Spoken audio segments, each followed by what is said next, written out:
BigEAstro. Happy New Year. This is a little montage of 2024 podcast, my Knowledge is Love Astrology podcast, amazing clips, and also interviews where I was on other podcasts, and just something I wanted to share with you guys. And way to wrap up and celebrate 2024. And there's so much more to come in 2025. Please subscribe to my YouTube, IG, TikTok, and X. And follow me on Facebook. It's all Big E Astrology. And Happy New Year. Although the real New Year is the equinox, March 20th. So set the resolutions then. But it is now the year of, I guess, in February, the year of the snake and universal 9 year. All right. Much love and celebration. And yeah, you know, it's a new time and a new era. So walk into becoming the new version of yourself. Much love. Eric Taylor, BigEAstro Astrology. Peace.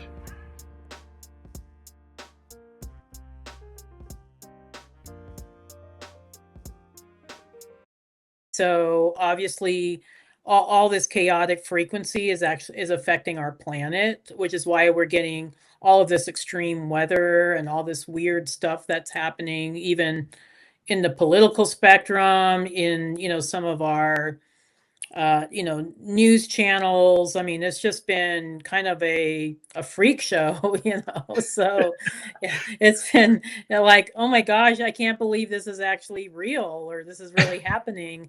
And I think what's going on is that because so many of us right now are awakening, to the fact that we are ascending, so we're going from the third dimension to the fifth dimension.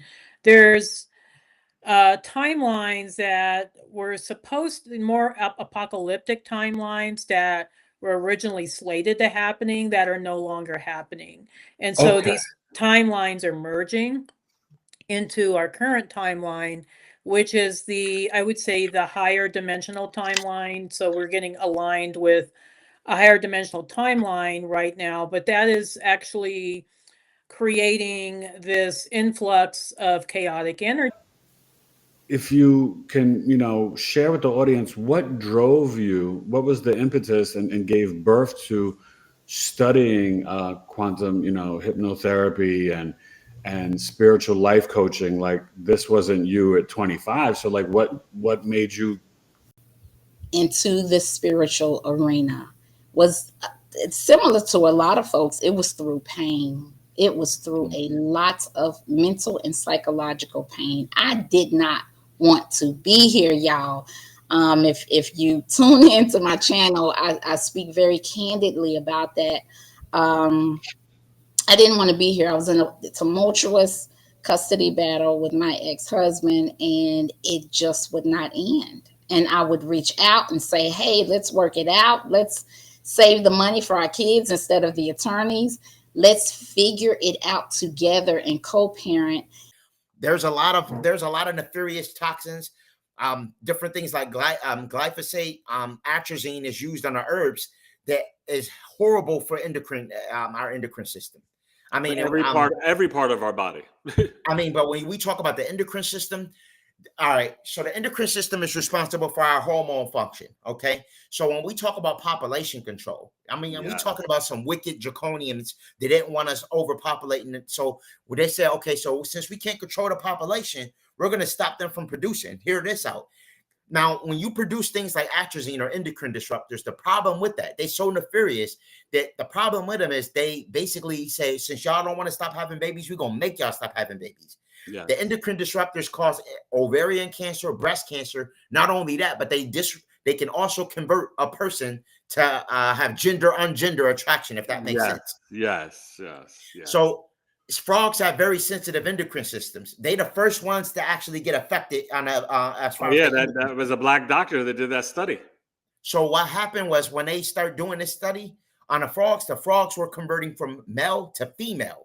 Yep. Some men are having erectile dysfunction and all of that because of the atrazine. So this is why I tell you to use things like shilajit. This is why I tell you to use things like black mackerel. I mean, I talk about these herbs because right now it's an attack on the God body to desecrate the God body. Yeah. So when we talk about activation of the cosmic body, now they attack us through parasites as well. All right. I was talking to a God earlier, and he made mention of his sister transitioning from what's called Toxoplasma gondii. That's a brain parasite. All right. Now you have 3 brains, right? The stomach is considered a brain because it had neurons. The heart is considered a brain because it had neurons. And then obviously your nervous system obviously is a brain. The way the parasites go is they get through your colon, make it through your heart, and then travel to the brain through your neural network. So this is why I promote the use of black walnut, sweet wormwood, and the whole cloves, because they not only kill parasites, but also eradicate their eggs. My website is Holistic Remedies. You asked for my website. It's Holistic Remedies for Ascension. I sent you the link. You can tag it if anyone's interested, but it's you guys, it's down in the description. So make sure you check it out and let them know what is your Instagram handle. Holistic_remedies_9 is my and if you want to check me on Facebook, follow, you guys. Go support Strange on now, IG. if you want to follow me on Facebook, Calvin Strange Crippen, and I can connect you to different plant medicines and entheogens as well. Things like iboga, African entheogens, and things of that nature that allow you the ability of breaking the fourth wall and tapping into higher ethereal planes. Is something I'm talking about that everybody should experience. I mean, just think about Magic and Tom Brady, you know, the ultimate like competitors and like coaches and stuff. Oh, Dak Prescott is a Leo as well. So one thing you'll know about Leos is that they like to shine. They have energy that is tenfold. They can be very passionate, intense, creative, very stubborn and fixated, that fixed fire sign. So when Leo locks in on their purpose and what they want to do, they're getting it done. I mean, you think about Clinton, Obama, Magic, you know, they can be type A, but personalities, but they're also very much by any means necessary. You know what I mean? Madonna was going to make the right connections, connect with the right people to get herself and her music and her stuff out there. Right? You tell them they can't do something, oh, they're going to try to prove you wrong because they're very prideful. They have very strong egos.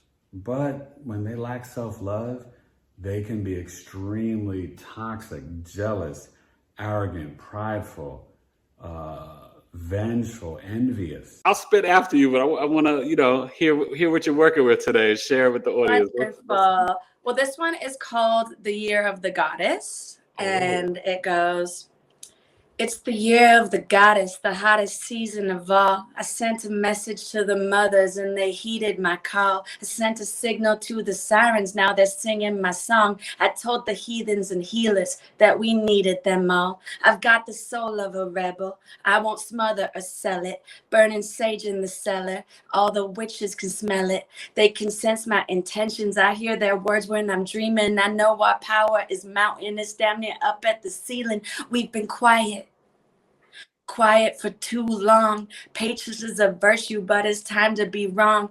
The man poisoned our water. Now he's stealing our children. Send our boys off to slaughter while he's raping our women.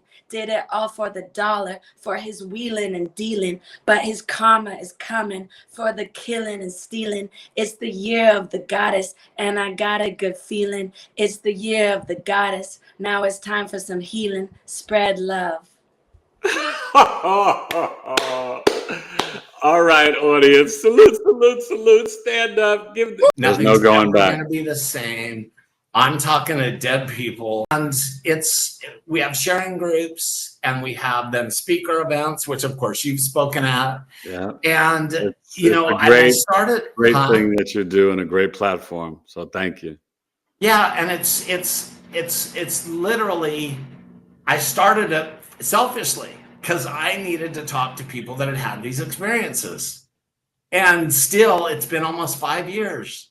And it's like, I constantly, in these sharing groups and stuff, I'll hear things and I'm like, when I was talking to your wife, to Alana at the IONS conference, it's like she was telling things about your experience that actually reminded me of stuff that I haven't talked about. And that's what's so great about these sharing groups is is that we've all had these experiences and we can help each other heal.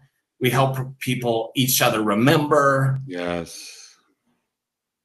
And so it's become my, like, because what I found is we all heal together. Well, share with the audience, if someone, how they can email you and maybe even receive some guidance and coaching from you, but also, to come to your sharing group, share your information with the audience, because, there's a lot of people out there who maybe their throat chakra is closed, and maybe they had an NDE or a STE, right? Spiritual transformative experience from a loved one in the past. I just had a podcast guest on who she lost her husband in 2020. And there's a lot of people out there, Sean, they don't know where to go. So please share with them how they can connect with you and things that you do. Yeah. And again, that's why I'm doing it, because I was one of those people. And, the first thing that's really important is, yes, a lot of us have had near-death experiences, but you don't have to have had a near-death experience. There's so many spiritually transformative experiences that are here for us to help us wake up. Yeah. The death of a loved one, that can cause an awakening. You can have the same kind of experience that you can have in an NDE. I mean, NDEs are a little different, but the similar effects. Yeah. And UFO experiences can cause an awakening. Kundalini awakenings, all that kind of stuff. So we welcome everybody. You don't have to have had just an NDE. She's a good friend of mine. So her late husband, Bob Bondurant, ran the racing school. He's a famous race car driver. Well, he actually raced with my grandfather. What? Mm-hmm. So the fact that people kept saying, get together, get together, get together. And then the first time we get together, that happens. And he comes through to her, who's in the racing world. It's like, there's no accidents, right? So we have to find our present conscious now, right? That first line, but also really vibrate from the heart. Now, isn't the human design prophecy that in 2027, we're going to leave the solar plexus and go to the heart chakra, right? Yep. So yeah, that's a big shift coming. I am so here for it. And listen, what I love is that coincides with, right, a little bit more of a journey into Pluto Aquarius, the early 2026, Neptune and Saturn in the Aries, all that new beginning energy. And then of course the Uranus and Gemini, which is just going to be like, whew, the Jetsons. We're going to take flight and just go, right? So it's all a big yes. And it's uncomfortable to get there, but I'm sure you and I feel that we're going to be all right.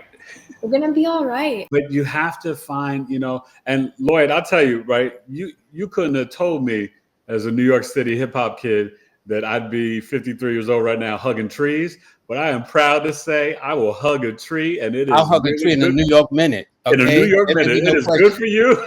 No, and listen, for the audience, if you got two mature, serious black men telling you that it's okay to hug a tree, but then see, you all people know may not that to hug a understand tree. the dynamics that all of this is nature. We wear these shoes that are covered up in plastic and whatnot. From the earth and the frequency, we're not grounded, and so it's nice to hug a tree or actually sit on some grass or take off your shoes and walk in the grass. I don't know what I was talking about. One, this is a place that, like, if you're gonna build something, you want something, you better build it like this. At least this is your first impression. So TME Studios. When you go to build something, you have this as an impression of a starting block. Whether you choose to take it or not, I wanted to be able to give them that and show them double pane glass and thick doors and the equipment and whatnot. And then even I would let kids sit down at the controller and press record and record their fellow classmates. And I think that was very important, just to offer that type of space. Yes, I'm a humble dude for sure. And I'm not in the streets marching, but my way of activism and speaking is community-based, right? And it's offering a space. And I think, in preparation for that, it's like somatic. I didn't say somatic work and embodiment. I think that's also a huge pillar. So like nature, being connected to nature, but also for people to do spiritual work that's more focused on the body, because what somatic work can teach us is that every feeling and emotion is okay. And I think so much of what breeds conflict on the planet and fear and fighting and pain is that like we feel like certain parts of us aren't okay. And something so powerful about somatic work is like you can meet your grief, you can meet your pain, you can meet your anger, like it all has space. And I think for us, you know, all of you listening as well, who carry that sacred torch of being someone who wants to support the evolution of humanity, the more we can offer that to each other in a respectful way, right? Not like being on the receiving end of pain and projection, but like the more we can hold space for pain, fear, confusion, excitement, joy, like it's all going to be okay. And we can expand our personal range so that like we're ready for the times to come, so that we don't let the small little hiccups distract us from where we're going, you know, in the long game. It's so true, my friend. Thank you so much. So share again with the collective. How can people connect with the amazing Kelly Rowland and not the singer? And this is for your soul to evolve and grow in this lifetime. So we chose our parents. We chose these experiences, and it's really all to upgrade us. And the way my chart is packed in the first house and in the 12th house of finding out who I am in a spiritual world. you are here to do that, you know, and that, you know, and that's the other thing is that I can see where you may have some very powerful or transformative dreams as well. Is that kind of the case? Yeah. I astral travel a lot. I get downloaded information a lot. Yeah. I process the work that I do throughout my day every single night. And it brings new messages to me. I love sleeping, and I know people are like, you sleep too much. There is nothing wrong with sleep because we live in two worlds. We live in a physical world, and we live in our dreaming and our spiritual world. Yeah. And I love both.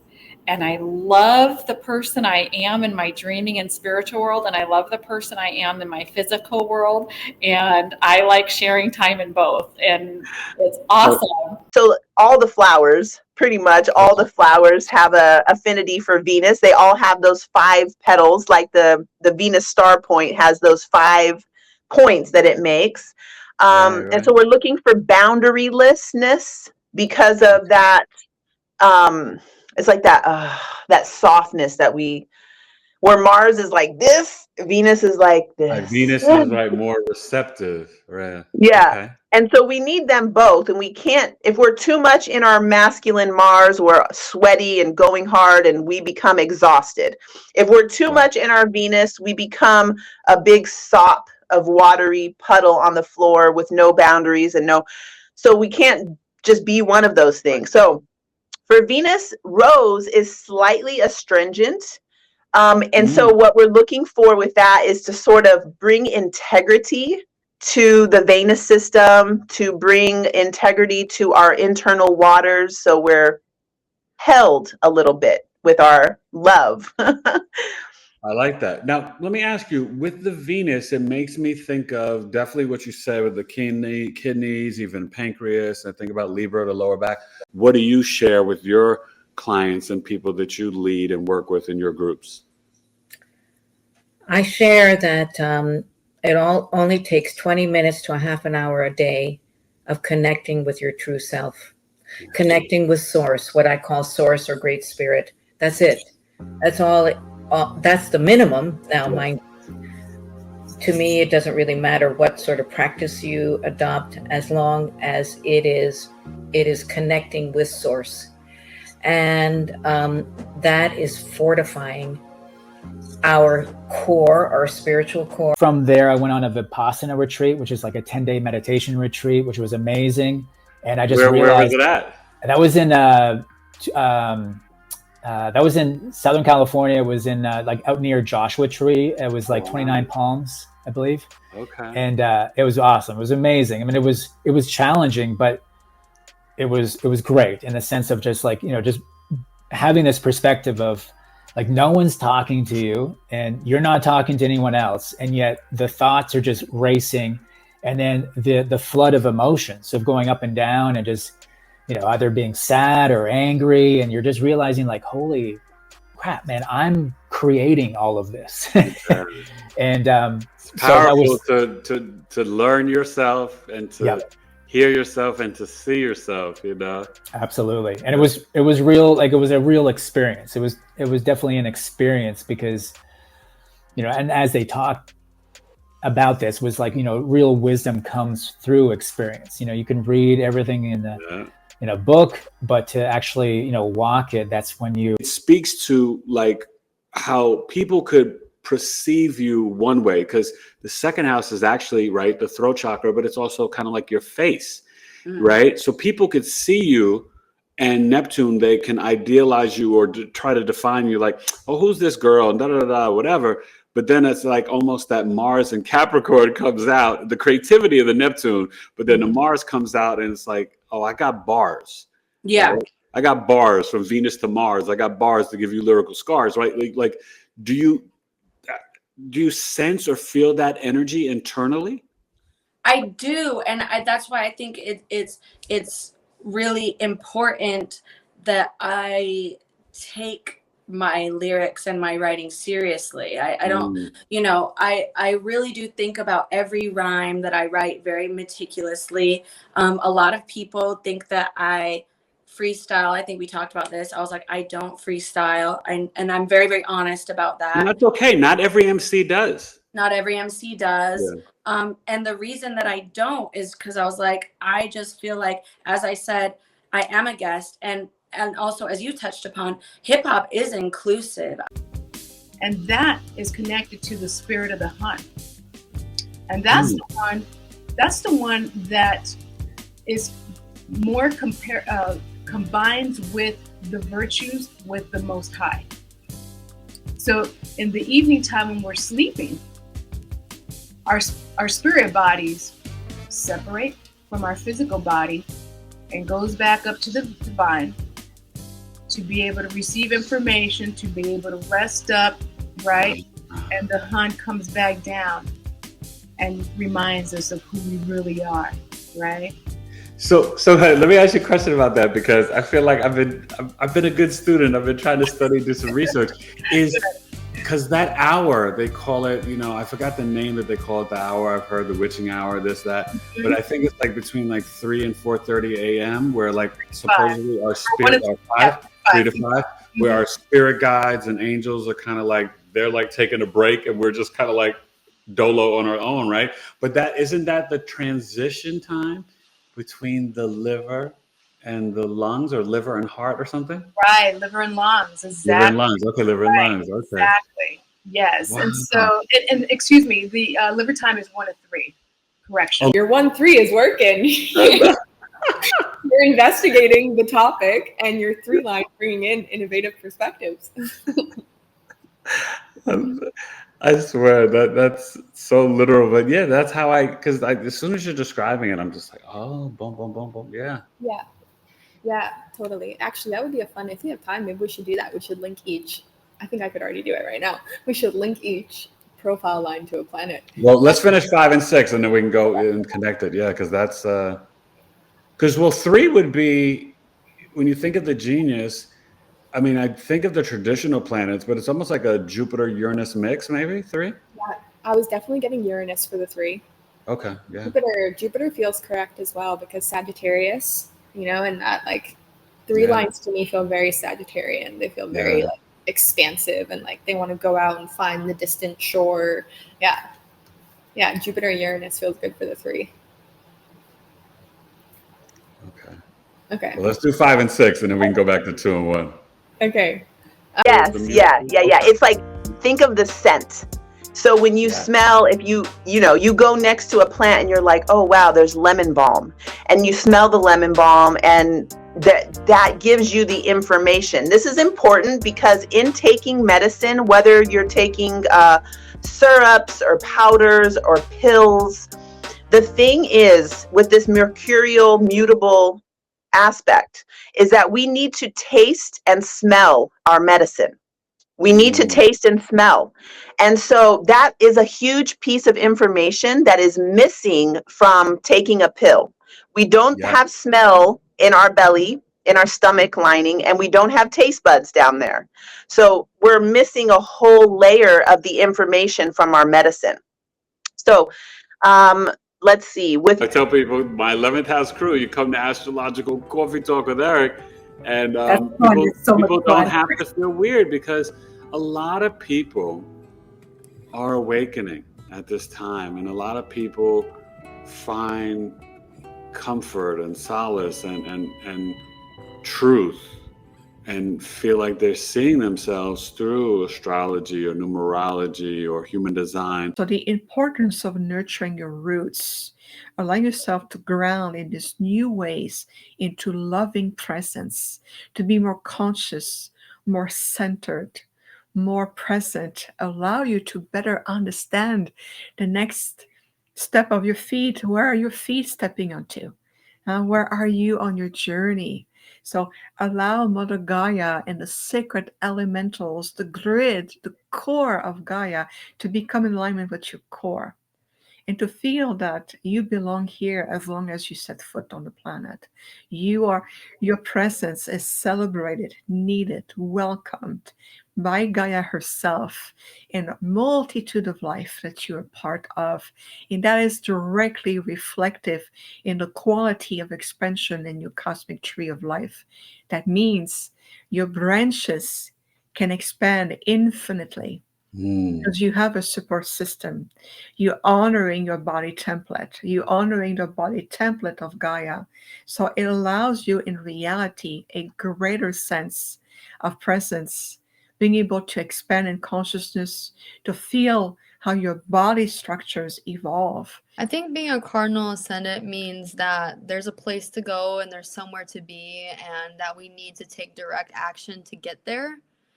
And when we don't take direct action, especially when it's in the sign of Libra, it means that we're waiting for clarity on information to then make the decision correct. And the correct decision will lead us to a whole different chapter. So I think because every cardinal sign is at the beginning of a new season, an equinox or a solstice, that it means that something big is about to begin, but we have to either make the decision or take the action or wait for clarity. And then that pressure that we were talking about with the Libra, because it's like initiating, but it's feeling like sometimes with Libras, I feel like they're weighing the scales. Do I initiate with this one? Do I initiate with that one? Like there's this because often, and this may not be fair, but I'm just going to tell you from my personal experience and see what you think about it as a Libra sun. But I've dated plenty of Libras, have a Libra sister, have Libra friends, but I've seen it play out where Libras don't like to really do anything by themselves. Even if they're shopping, if they can't shop with someone, they'll be on their cell phone talking to someone while they're in the store shopping. Like it's like comedy, right? Like I see that play out like so much. But at the same time, the Libra energy, I feel like you could say, hey, do you want to go to the movies Saturday? And maybe you're invited on Wednesday or Thursday.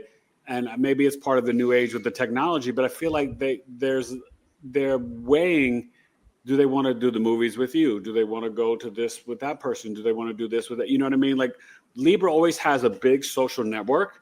And I find that sometimes you know, maybe I pick up on it because I'm maybe more intuitive to it as a Scorpio rising, but that you can like feel the energy of them choosing or deciding, not that if you're worthy or good enough, but like, you know, that if who they want to spend the time with.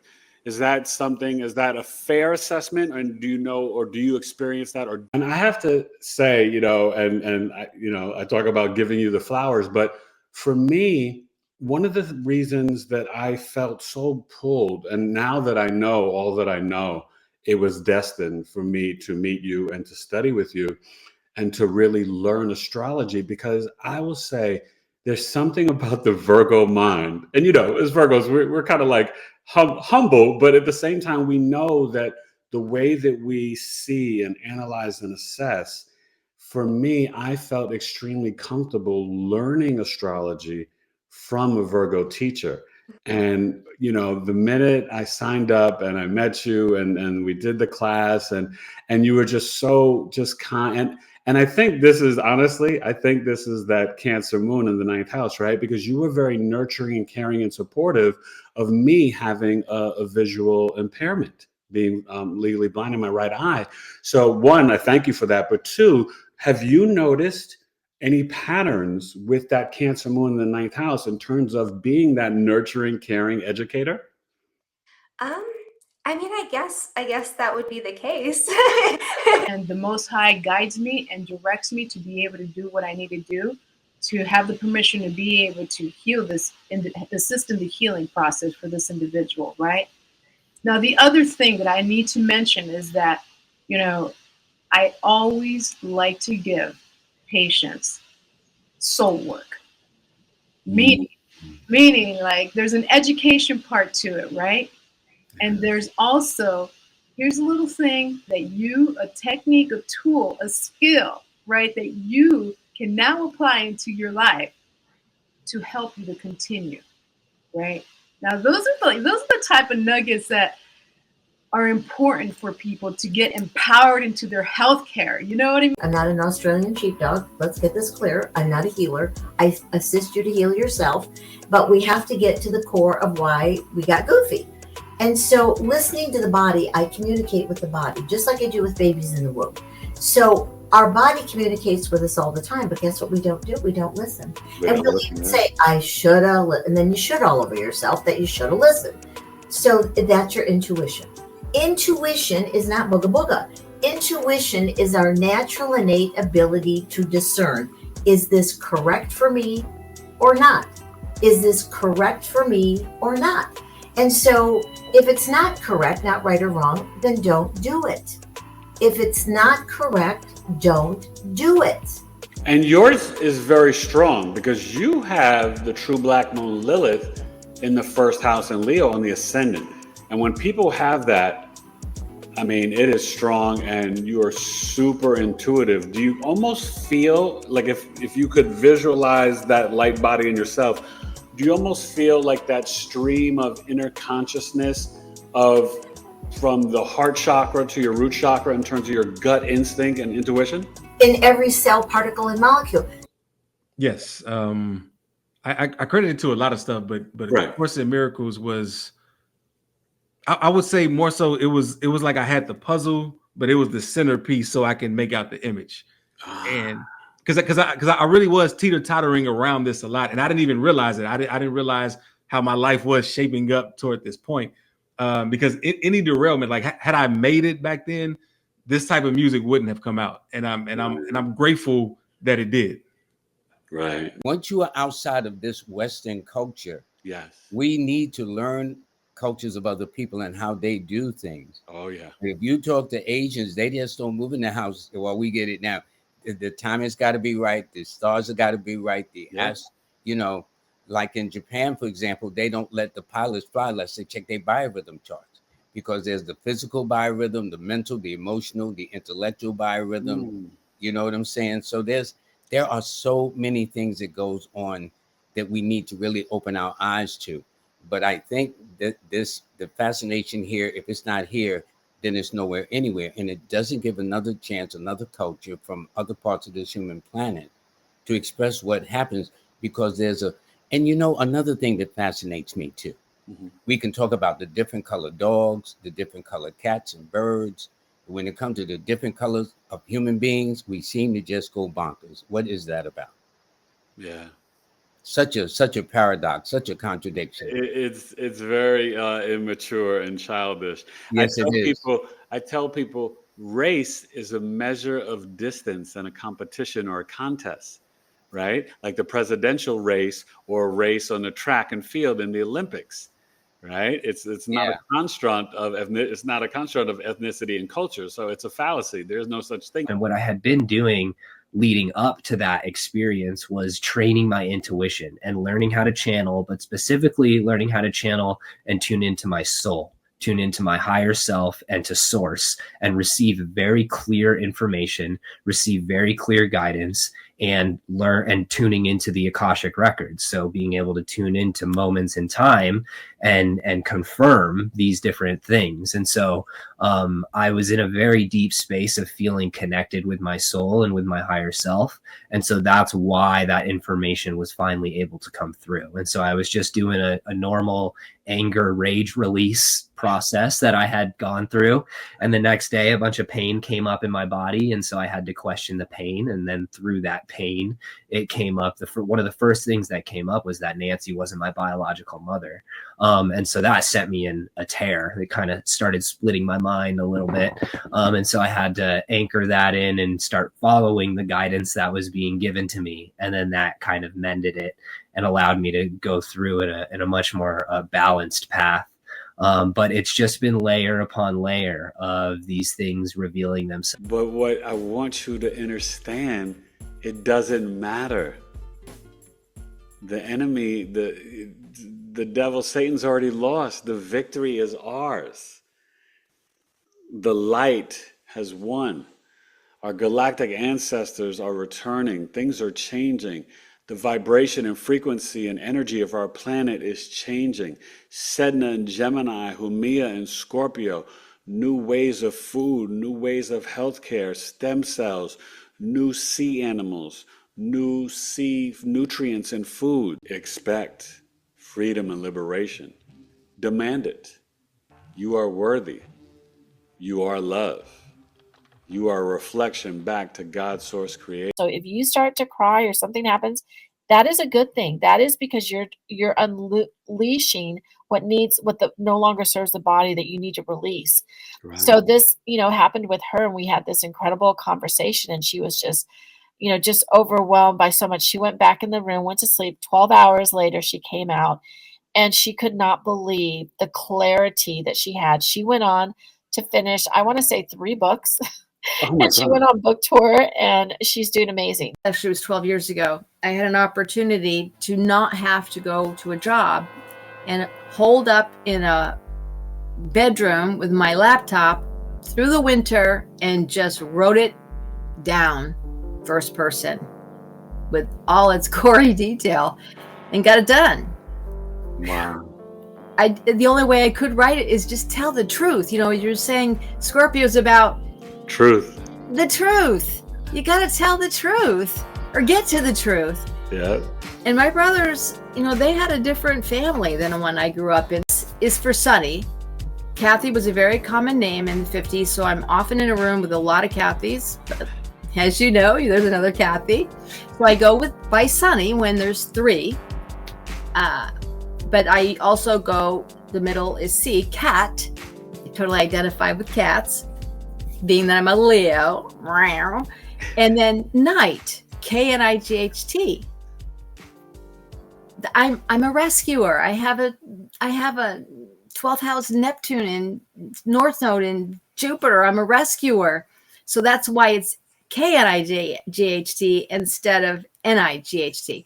Because Sunny Night, if you hear it, my whole life is about illuminating the darkness. So seeing your chart match with someone else's, what you're doing is you're pretty much like overlapping, and you can do this in the software. Like I have a software where I do this, and it overlaps the charts so you can see where your gates connect as a couple or as a family. And every relationship has a unique human design chart. There's like an empathy of a human design chart. And I love working with couples, but also I really love working with families. Yes, the children. Yeah. We need to do this. Oh my God, trust me. Yeah.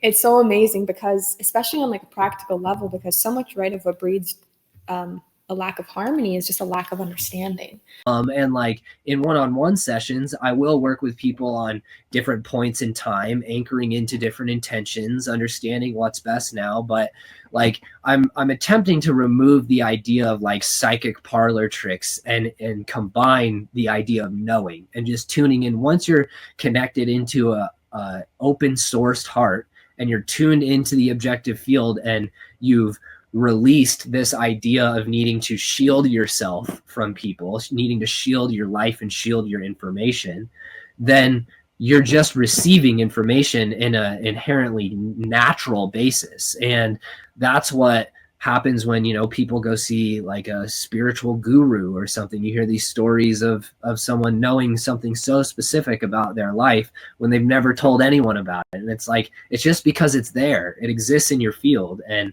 when you're tuning into these higher fields, then you're receiving it. And all of these beings that are guiding us, all of these higher dimensional beings, they know all of your shit. They know everything about you. And they love you so much. That I love. Kind of explain that, because I'm sort of wondering how that plays out, that dynamic. Well, it is a little bit different on each soul connection, so I would have to see, you know, the charts next to each other to see what was going on. But in general, right, our parents for this lifetime are our guides, but we as the children, we are their teachers. Right? Because usually the souls coming in, every generation, they're more and more evolved and awakened, or it's easier for them to step into the depth just because of where we're moving, you know, with everything right now. So we as the children have to teach them. And, you know, oftentimes a soul will reincarnate to parents that maybe aren't so loving, because on a soul connection, the child coming in loves the parent's soul so much. They're like, I really want to go down there. Maybe I can really help them work through their crap in this time. And it kind of goes in line with something that I was thinking as you were talking about your childhood. And my thing, because I'm a mom, came to God just really put music in your spirit. It's like that seems to have been the fabric and a talent that God put in you from jump. Like you were called to this earth at this time to do this. So I think it's really amazing that you. And that's the Leo South Node conjunct his moon. So when the South Node is an energy, Fred, coming from your past life in the first 30 years of life, and when it's next to your moon or sun or rising sign, which are like the big three in astrology, it shows like a very early on natural gift. And for you, because it's in the 12th house, it is a hidden talent, but that's a gift that came to you from a past life. And it's a part of your emotional mind, and it was very intuitive for you, right? Yeah. Yes. To all that. I would say, good. Can really, that's where real wisdom comes from. And so I was able to have that. It was also like a lot of forgiveness and self-forgiveness, some permission to be, and then when I came back around and we had some good conversations with, you know, those family members that we had some challenges with, and then ultimately just, you know, we're going our own way. And I think it was beautiful because, you know, I know we're on YouTube, or going to be sharing on YouTube, but just then 2020 happened, and I was a little bit outspoken with some certain things, with some of the things that were going on. And so that allowed me to already, I guess, get some thicker skin and some resiliency to then stand up and speak my mind and be okay with the backlash. And of course, you know, and we had that. And to exist in your own truth, right? Because I think that a lot of people forget that we are, you know, these souls having this physical avatar 3D experience. We're herbivores. Now a lot of people are saying we're really frutivores. Where do you I believe? Huh? What do I believe? What do you I think? believe the planet was a huge testing facility, and there's no one size fits diet for all. I believe some people may have more reptilian in them, so some people may crave more meat. And I believe some people may be from different star systems where they could eat fruit more. Some people, if they were to just completely go vegan, they may get pale and sickly. I'm dead serious. So a lot of gods and goddesses to try to go completely vegan, but they may have more reptilian in them. Look at the condition ichthyosis. You'll see people that are born reptilian. People there's a lot of different genetics on this planet. It was a huge testing facility. Some people may be more Arcturian. Some people may be more vegan. Some people can consume plants all day. Some people probably can't, though. They may have to have a certain amount of. But what could you connect it to? It's not just race and culture. Do you think it would have to be the blood type? I have to be blood type, but see, and also DNA. DNA. What are you as far as your extraterrestrial lineage and where you derive from? Yeah. Because you got to remember, it's a such thing as epigenetics. Certain things derive from memory too. You may come from another planet where you know what I'm saying? I know what you said. So it's like everybody say, "Oh, you got to only eat this and that." That's not true. Like, well, if you have an astral projection experience, literally, fam, and sometimes you see some of these realms, it's multiple ETs, blue beans, red beans, yellow beans, green. This is why I don't have the construct of racism in my mind. I don't. Now, when I first got into my conscious awakening, yes, I had that anger in me because I thought that I knew about the slavery and all that. But then I realized the hidden hand exists. And the first beings that hijacked this realm, the beings from Saturn, the pitch black beings that's dark like this, they are actually the ones that work the government. And some of the hidden hand, this is why you see the Pope and stuff like bowing to them. These are the black beings that hit the black nobility. Well, yeah, you got the Pope, the red Pope, the black Pope. Yeah, people don't know. Some of the first slaves was black. The first slaves owners was black.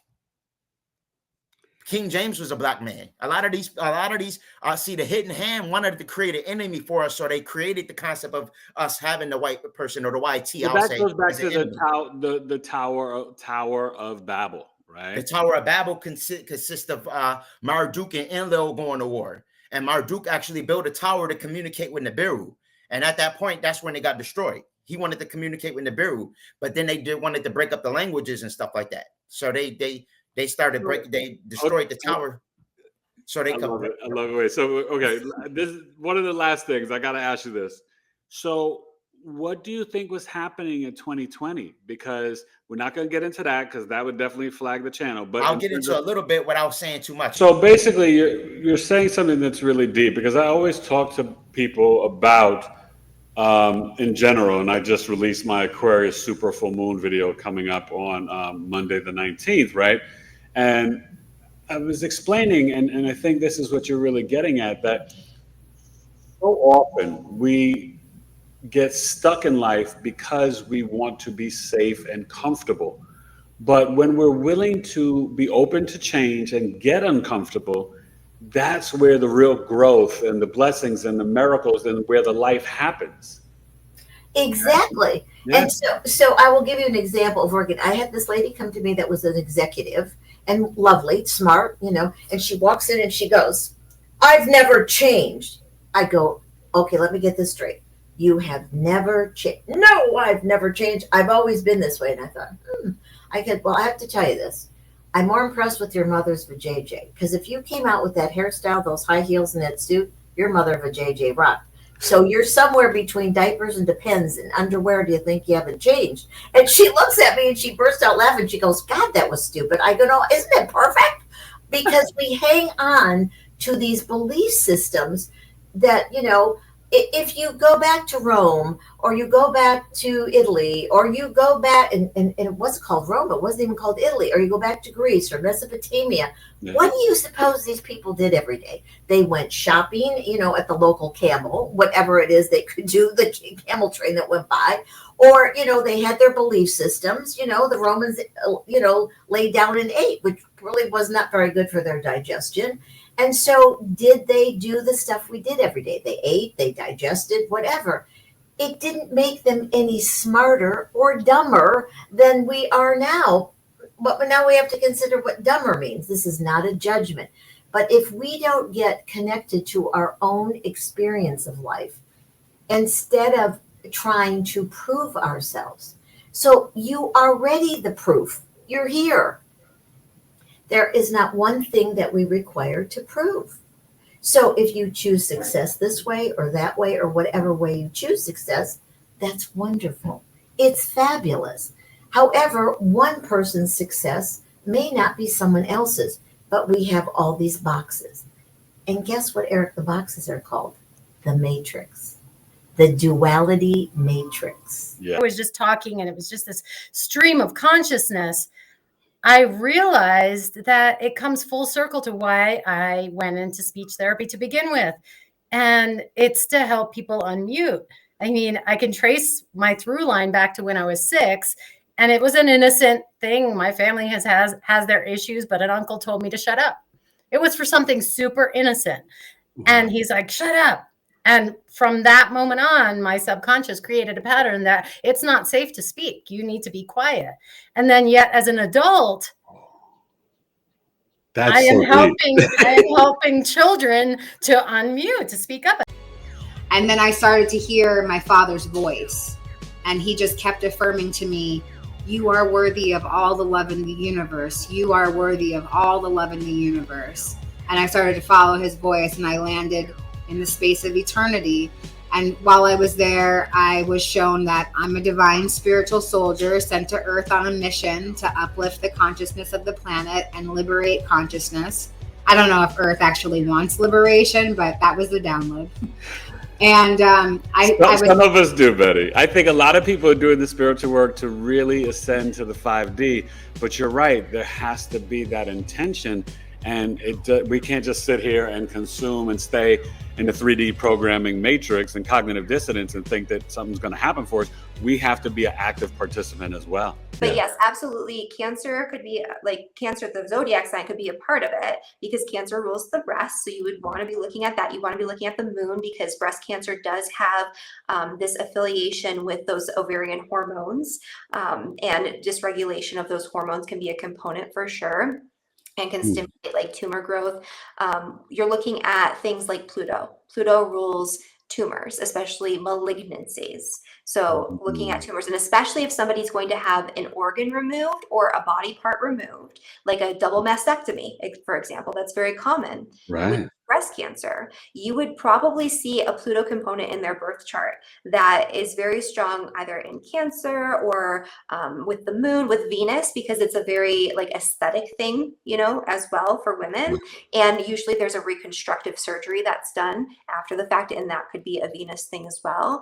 Okay. So there's a lot that you would look at. That's not the only stuff, but it's some of it. So we are all connected through universal consciousness. Yes. And essentially what I do is like a silent prayer and get permission from your higher self, permission from my higher self to be that surrogate since I'm not with you. Yeah. And so it's kind of like spirituality meets practicality. And my favorite combo. It's so great. And I, you know, all my clients are like, whoa, like, this seems like magic. I know that it's like based in science and quantum physics, but like it feels magical because you really truly do, your whole inner landscape changes. And so, yeah, that's my primary kind of go-to. And then I use several different things that go with the subconscious and conscious awareness and energetics and things like that. That is so fascinating. So in some ways that sort of saved you as a wife and a mother.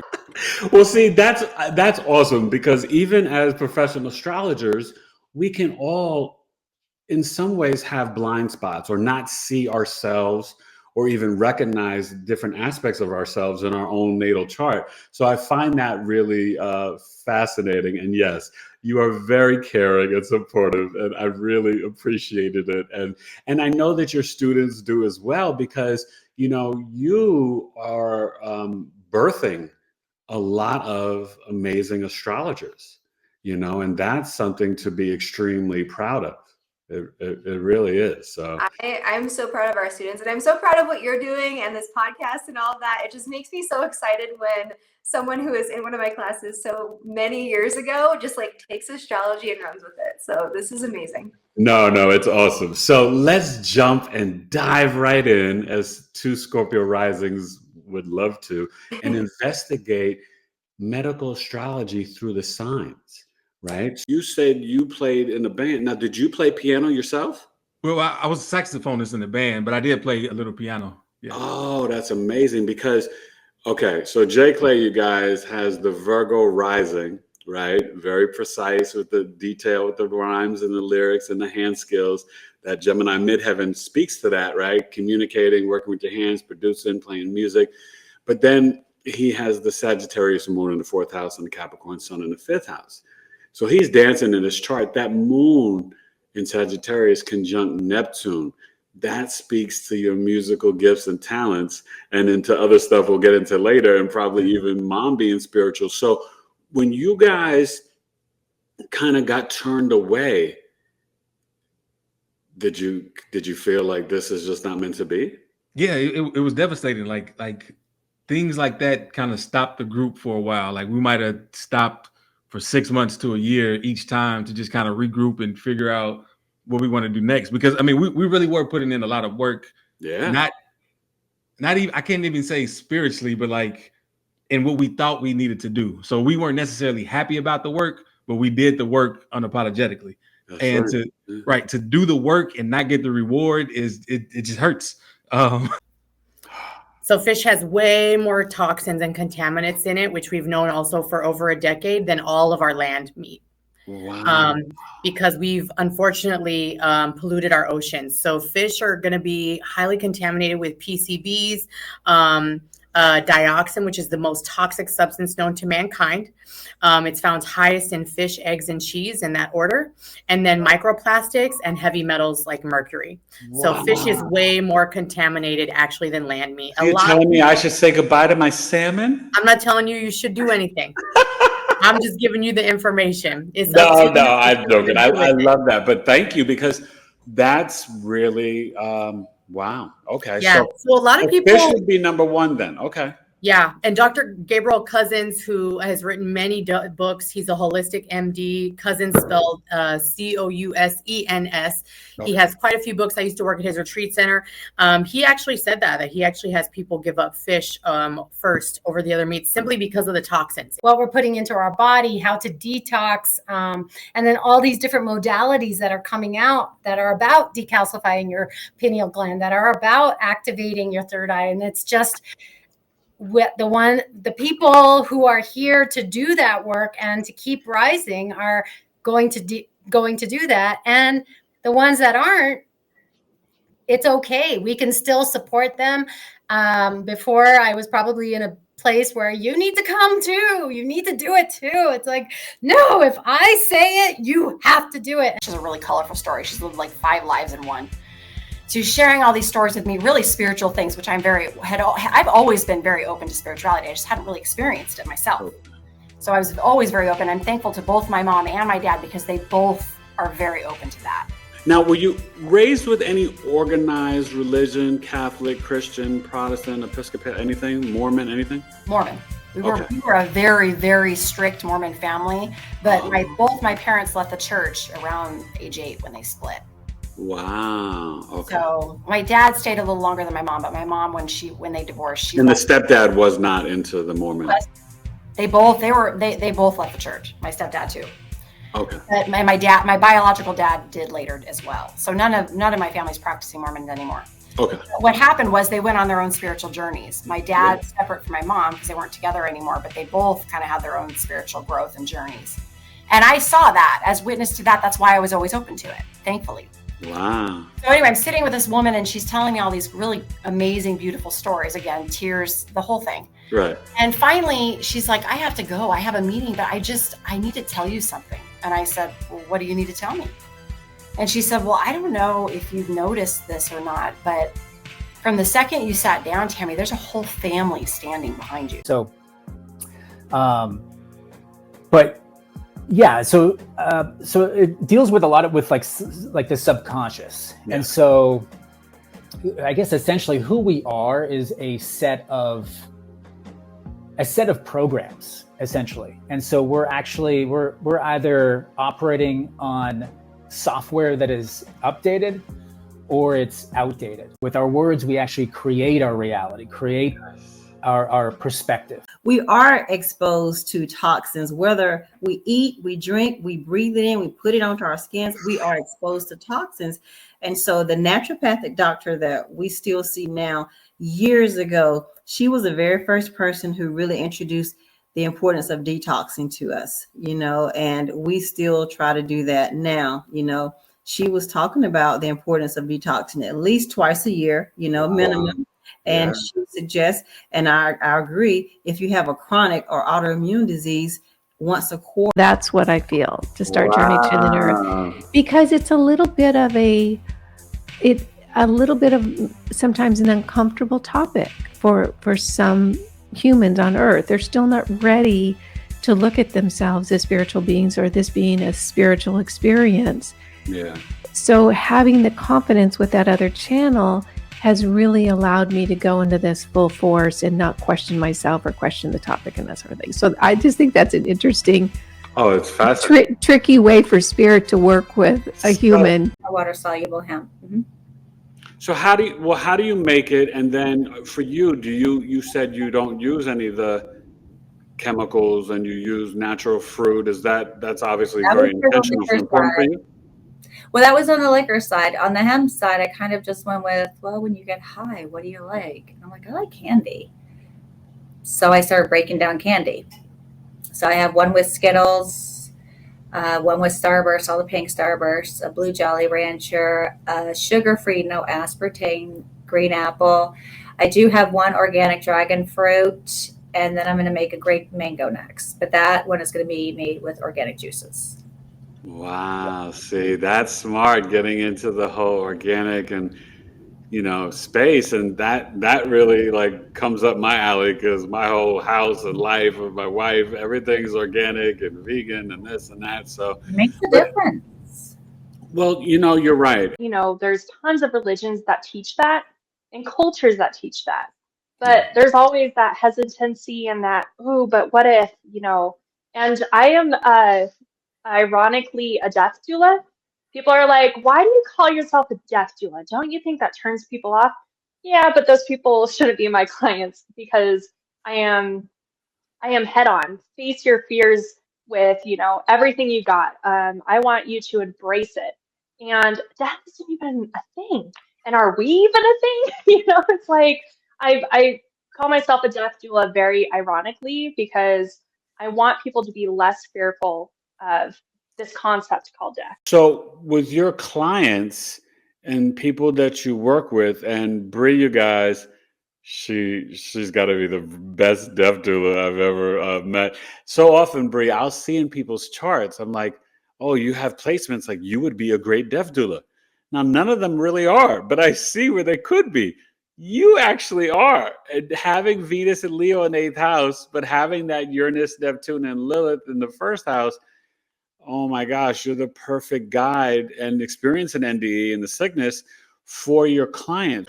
I love that you acknowledge that. And I love that, because I'm going to tell you, when I first met you and walked into your store, right? The aura and the energy, it is that Libra. It's so relatable and warm and nurturing. And that moon just jumps out of you. And it's beautiful because, that's the energy that you create for the collective in your safe space of the harmony and peace and being fair and just and pleasant and beautiful. That's the energy that I felt from you, but also in Missy's Mysteries. So that's... Thank you. Well, I remember when you walked in the store, and your wife had been here before, but you had not. Yeah. And you walked in the store and you were just beaming from ear to ear. You're like, what is this fantastical place I just entered? Well, yeah, because you know what? You're in Scottsdale, the desert, and even though I'll tell you, as a native New Yorker, and it's funny, from your upstate from New York, but who knew that Arizona is like such this vortex and, such a spiritual place, especially Sedona, but really the whole state. But here's what was really cool. She had been really mean to him in life a lot of times. But what came out of this whole thing is that in their pre-birth plan, they had chosen this relationship to help him wake up. And so she showed how much she loved him. And the love from this mother to her son was so strong and so powerful. I couldn't even talk. I started to cry. It was so strong. And it was like, so to me, that's just the most beautiful thing. Is when I can connect. And that's one of the messages that I really want people to know, is that you're not alone. They are with us, they're around us, and they're here to help us. The other day I heard, as women, we are always living with the hurt. And that has stuck with me. So that has just stuck with me, because we as women, we do live with the hurt. Yeah. We live with the hurt so strong and we carry it. And some of us die with it. Some of us die with it, man. Yeah. No. Virgos can just cut you off and be done. Act like you don't even live on the earth anymore. But they are some of the most loyal, best friends you can ever have, and nobody's a better personal assistant than Virgo. They know how to come along and help you be the best version of yourself. There's lots of humans out there in the different environments, different reality systems. There's lots and lots of humans. We are specific because we're very, very, our bodies are very resilient. Yeah. We are so much more resilient than, let's say, the Greys. We're very resilient and we have an incredible ability to create. This was genetically instilled in us. And once we get out from underneath of this control grid, or this control that we're under, right, we're going to be extraordinary. And that's why they want to take us over, because of that incredible energy that we have within these bodies. So that's my answer. Iams, and then also some of the spiritual mentoring work that you do. And do you still do the meditation work as well? Sure. Yeah, I'm very blessed. I have an online small spiritual community. We do meditation immersions through the year. Okay. And I have some online courses. One is an 8-week meditation course. It's just, I love it because it's non-dogmatic and non-tradition based, but it draws upon the wealth of so many traditions. And it's very specific. So it helps you get really clear on this practice for yourself.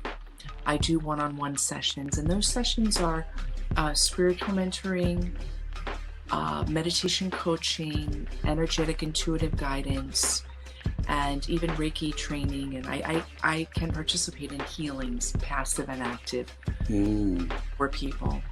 Okay. Well, to give them the information, tell them where they can go, because that sounds delightful. Oh yeah, all on my website, KimberlyBraun.com. KimberlyBraun.com. Everything is there. My books are there. My ways to connect with me there. And IANS came through a personal invite because I had a near-death experience when I was 19. Oh. And it was deeply impactful, as they all are. But it was also built upon everything else because of my other mystical things. Right. And so I've never focused on that story directly, because there's just me in the service of people's awakenings, and that story just didn't come forward as helpful. And last year I was invited to participate, and I said yes, and it was wonderful. And there was a place and there was a rightness of sharing my particular story there. And then they asked me to volunteer to help cultivate more dynamic panels. So, but yeah, so it deals with a lot of like the subconscious. Yeah. And so I guess essentially who we are is a set of programs, essentially. And so we're either operating on software that is updated or it's outdated. With our words, we actually create our reality, create our perspective. That is part of your gift, the feeling of it, the knowing of it, the knowing of the truth. Yeah. So what I say to people, and I do teach classes once in a while on experiencing the aura, but note the use of the term. It's not seeing the aura. Okay. Because what I want to do is I want to support your gift and everyone else's gift. Yeah. A lot of people do say to me, though, this is so common, I can't even tell you. I mean, I hear it every other day. Oh, I wish I could see like you do. And I just smile at them and just say, no, you don't. Unless you're willing to see everything, like everything. So That's really deep when you're saying that, and you're kind of like, pulling back the curtain. And we're going to get to in a second, because you did a aura reading for me, and I want you to talk about that and share that with the audience. I was so blown away and fascinated by it, and just everything. But so when you mentioned the elementals and the fairies, right? So we're in getting ready November 19th, Pluto Aquarius till 2044, the next 20 years. The age of Aquarius, spiritual discipline is the key, taking no days off, doing something. So I want to start off with intuitive energy healer. When did this come about, and what does that mean in the eyes of Joy Baker? Looking, now that I've been on the path for, a few decades, looking back, I can see I had this gift when I was really, really young. It also got covered up, just numbed out really probably started around, I'm getting around 3 years old. And I discovered it as I was on the path. The specialty that I do is going deep into the unconscious conditioning and identifying emotional frequencies that are keeping people stuck. And then we go from there. And that's the real, it's emotional frequencies that, I love to work with. And yeah, looking back, I believe I had this as a kid, but it was so not allowed in my family that I just completely shut down. You asked me the other day, did I always stay open or shut down? And I completely shut down. I went completely numb. My eyes were blank. I had no idea what feelings were. So one of the very first workshops I went to was the Tony Robbins Firewalk. And I remember saying a month before I went to the Firewalk, I'm just going to go to see, what it's like. I'm not actually going to walk on fire. Well, I was one of the first to walk on fire. And that was... Well, of course, Joy, of course you did. You have the Aries moon in the 10th house. That's literally walking on fire. Yeah. Oh, yeah. Once I was there, I was like, and I started to learn about the mind and, Tony Robbins, he took us into visualization. I was running out there to go walk on fire.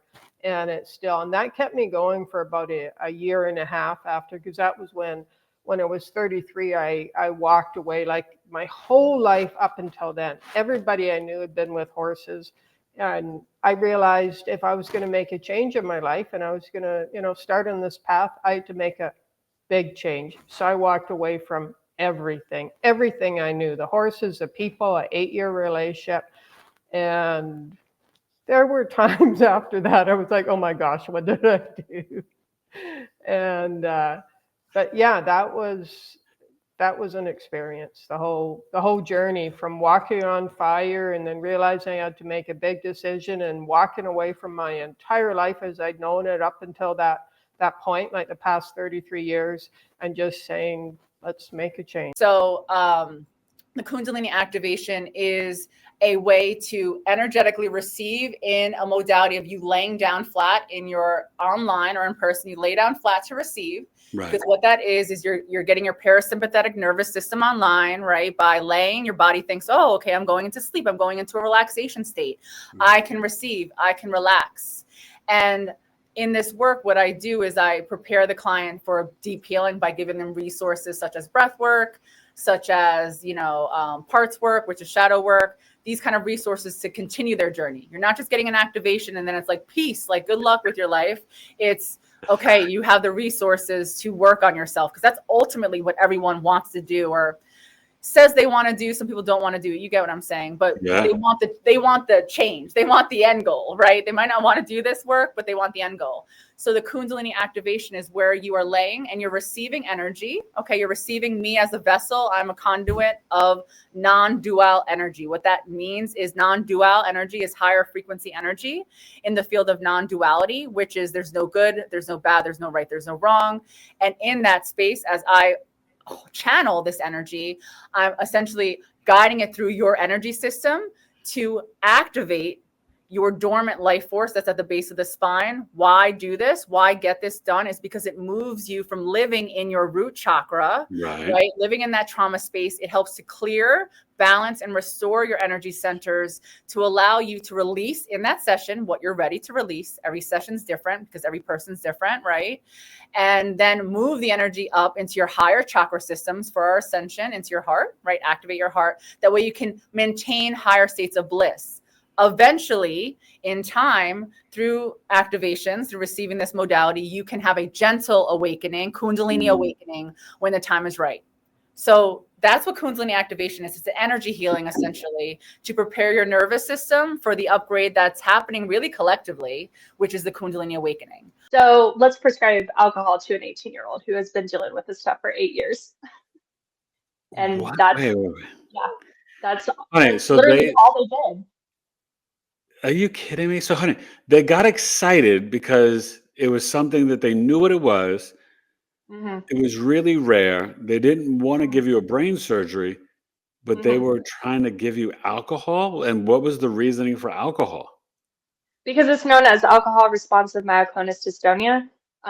Because they did the little research they've done on it, the myoclonus dystonic brain is so hyperactive that that's what causes all the anxiety, depression, muscle movements, and stuff like that, because the brain is overexcited. I mean, they say that a myoclonic dystonia brain looks like it should be having a seizure, or I don't know, my neurologist lately explained it very well. But they're not having actual epileptic seizures. It's just so overexcited that alcohol is a depressant. And when I was 15, my first doctor without a diagnosis, wanted to prescribe me with a benzodiazepine, which is basically alcohol in pill form. Do you know your worth? Yeah. Do you know your worth? We were sitting in a restaurant. You know, she made me cry because I didn't know my worth. No. I didn't know the value, because I can help others, but I can't always help myself. Exactly. And I think that's where our struggle is at as women, men too, but definitely as women. And so it started to trigger. I went home, I took a lipstick and I wrote, "I am worthy," on my vanity mirror. I love that. It was still there. It was there for years. I probably just maybe last year. And so then I'll pull up the chart and it will like underscore whatever I was just saying. And so it kind of depends, but I started out as a medical intuitive and then kind of gradually expanded. And my now ex-husband, so my first husband, he was older than me and he did life coaching and intuitive work. And at some point he got very bad Lyme disease. And so he was very often having to like cancel sessions at the last minute. And so instead of doing that, we gave people the option, like they could have a session with me for 15 minutes longer than they had scheduled with him. And at some point he said, you know, Laura, why don't you do life coaching? And I was like, why would I do that? He was like, because you were coaching all my clients. And so I had kind of like unintentionally taken over his coaching practice. Oh my gosh. So yeah, that's just kind of how my life works. So. Well, that's so fascinating. And so just to share a little insight, Laura is a Virgo rising. I'm a Virgo sun, so we definitely connect there. And I have a son with a Virgo rising. We have lots of individuals, you know, coming from a more holistic modality, which I know there's several out there, but the greatest part about this technology is that it's creating this environment that's allowing our bodies to heal. So as we all know, our bodies are very powerful. And so you get to come in, and the way a session works is you get to come in and take a nap. It's always a minimum of 2 hours, and you take a nap, and energetically our bodies are being recharged at the cellular level. So why the duration? Does it need 2 hours to go through all the cells and all of that? You know, it really, the reason we do the 2 hours, and it's really something that doctors, so then at that point, the body is going to start looking at all of your chakras, all your organs. It's just going to kind of start scanning, and it's going to start doing what it needs to do at that point. So most people fall asleep. Some people will, meditate and just kind of hang out and just be relaxed. It's really incredible. Everybody has different experiences, and the body, it doesn't just heal physically; it heals emotionally. We may have situations where a lot of us have, blocks that need to be unblocked. So from past traumas, whatever that may be. So we're healing, emotionally, physically, spiritually, all of that together. So we offer periodic webinars. So if you don't want to commit to an 8-week Akashic reading course, you can always take one of our little webinars. We offer those live, and then we record them afterwards. You can watch them afterwards if you missed the live. But so the next one we're going to offer is on starseed relationships. So these are twin flame and soulmate relationships, and how the starseed lineage interacts with all of that. So that's going to be a little bit different twist on the, this twin flames. Right. And then we just finished our 2024 cohort of the Galactic Akashic Reading Training. We won't be offering that again until early next year. So, so if you're interested in that course, do sign up on my website. You're part of the universe, and what is the universe doing? The universe is constantly changing and expanding. If you're resisting change, then you're setting yourself to be really feeling maybe restricted. It may not lead to the happiness that you've been hoping and praying for. So let yourself be open to expand, explore, and let the distractions on the way. Put down your devices, unplug yourself from computer, YouTube, TikTok. It is so very unhealthy and very, very polarized. Release yourself from all of it and instead create meaningful communications and connections with others. So been ready. Oh yes. It's like you can feel it. There's something in the air that feels old and stale. Right? And it's like this projection of this reality. We are moving beyond. We're rekindling with our DNA ancestry. We're rekindling with our gifts, our memories, our potential, going, oh, I can move object with my mind. Yes, it's a rediscovery. We said this very ancient faculties, you're discovering it. Just allow yourself to go, what is else is the potential is possible. So, and it's going to be more. We're going to guide. We're going to be there along the way. This is where I'm on the planet. This is where you're on the planet, Eric. Oh, yeah. This is many of you who are on the planet. We know we're in this. We're boots on the ground. So let's work together and with Gaia. And so let's remember what it feels like to love Gaia, to love each other, and how to care for Gaia and how to care for one another. Then your intergalactic brothers and sisters will come, says, now you're ready for it. So you guys, you know what to do. Always make sure you like, share, and subscribe. But please share this podcast interview. You don't know who you may open up a literal portal to their heart, that our words could pierce through their ears and their heart in a new way that awakens someone that you think would never listen to what we're talking about. And honoring that, like, not everybody is waking up at the same time. So we're able to talk about that, but being really cautious about how much, like, okay, so Black Moon Lilith is a great example of this. We can talk about Black Moon Lilith. These energies in the galactic, in the universe, are so powerful that somebody that has a session that has Black Moon Lilith worked into it, it's going to awaken and activate certain things in that person. And as astrologers, we have to be aware that this healing and this waking up, it's going to be different for everybody. There are people who are ready to tackle some of these issues. And then there's some people who really, to your point of pharma, we have to, I say that I'm embracing the fact that there is new information coming out and that we can use our voices to create new campaigns to raise awareness. How do we teach people? We have to do ad campaigns just like they did and raise the awareness.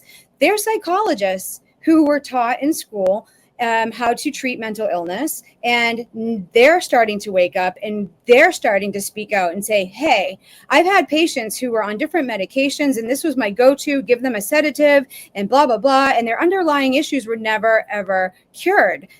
It was past life regressions. And the mediumship has really opened things up for me and really deepened my work with spirit. And it's just made my connection and my whole integration around my NDE more meaningful. And also the way I work with resonance more meaningful. So I am either out of the house or on the other side, because if I walk by or if I'm anxious, it shuts it down. Wow. The other thing that shuts it down is when I start laughing. And I don't know why that is. I don't know if it's extreme emotions. So we'll shut down the gifts. No, the electrical system. Oh, wow. Okay. That one I'm still learning about. Yeah, I could imagine. Like, that's really fascinating. Men. Yeah, no. And I would go through this with my patients in the hospital. I would have conversations with my patients. I wouldn't be up at the nurses' station chatting with nurses that thought I was a ditz. I would be in the room with my patients talking to them about healing and medicine and anything that they would want to know. Well, share. One of the, and he's on the other side now, his name was Dan Hansen. He had Duchenne's muscular dystrophy. And he was a young man who his folks just wanted the nurse to take him out. He was on a ventilator, but he could talk and he could eat. And just wanted to, we'll put him in a chair, you take him out so he can be a young man, have a good time. We'd go to movies. I took him to college. I sat in his classes. It was great. Oh my gosh. And it was profound. The night before I met him, he came to visit me in a dream. I knew who I was meeting. This was a strong soul. Wow. And we're still connected to this day. I can think of Dan and I know he comes around. He was just this profoundly advanced. And I want to add this to this podcast because it's important. Before I get it, so remind me of that question. Even if you are going through something and you don't want to invest in a coach or a personal mentor, please reach out to me so that I can shepherd you to some free communities where you can start to integrate or let go or whatever it is that you're dealing with right now, because we all deserve healing. We all deserve to live on the most optimal timeline. So don't let some sort of lack mentality hold you back. Please still reach out so that I can send you to some places that might be able to help. And you have such a heart for that. We all have these gifts. I know that we get different downloads and different things happen with the NDEs, but we all have the capabilities of intuition and insight and empath. We all have it in us. And when we reach out and we merge with each other and we raise the energy, whether it's over Zoom, whether it's over podcasts, in person is so amazing, but it's also so amazing to connect like this. That's why a lot of spiritual texts talk about having the mindset of a child and becoming like a child, because in that state, you can tap into your superpowers. You can tap into, who you truly are, and remember more of who your soul actually is, even before coming here. So in that state, we're curious and we are letting go and we are just merging into the experience. And so we're able to get more information in that state. But we can tap into that state even without an NDE, but we're so tied to our control and the matrix that it's hard to do that unless you're forced, as in a situation like this, as an experience, it just comes naturally. Like we're stuck in this heavy density, even with the food that we eat in this 3D realm reality. That's so powerful. Now, let me ask you this, because that's really interesting. That I'm big on writing, right? Mira, escribe, right? So I have my clients write dream books. So do you do like positive affirmation work with these ladies in terms of like having them, because that can be hard if someone's been emotionally abused and battered, right? To make them like say or write or say out loud, like you said, the love letter to yourself, but do you also have them like, you know, emote it out to speak kindly to themselves about themselves? Yeah, most definitely. And sometimes that might come even sooner. So really just because it varies, each person is a little bit different. So I do have like this general structure, but like how it is that we move through it might fluctuate depending on the person. And journal prompts, honestly, like I give those pretty frequently because like I feel like those are ways to be able to really just like dive a little bit deeper. And what ends up happening is that like there is resistance, or they'll tell me, you know, it's really difficult. I don't know how to do this. And what I share a lot of the time is just like the treasure that you seek is in the cave that you fear to enter, right? So coming into themselves and coming into, you know, everybody in a larger picture is talking about coming into alignment, but what it is how did you come back home to yourself? We just get on a call and we just have a conversation similar to what we're doing now. Yeah, maybe that, you know, just really it's to empower people and their voices. And you know, even Melissa, she started talking there. We didn't plan it.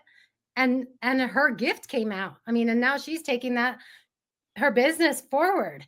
You know, it's amazing what what comes out of people when they're actually just in a place where they can talk safely, you know, and the power that they get, the feeling of empowerment that they get from saying the things that they've been afraid to say their whole life. So that's my intention with the podcast. It's new. I celebrate the 40 subscribers that I have. No, well, after tonight, you're going to have more. You guys go click the link in the description. Make sure you guys are liking this episode, and thank you for your comments, and like, share, and subscribe. And even after it's done, please come back and comment. It helps it grow in the algorithms. But please go follow Unmute with Priya on IG. She's got Facebook and YouTube, but definitely hit the IG and YouTube. Okay.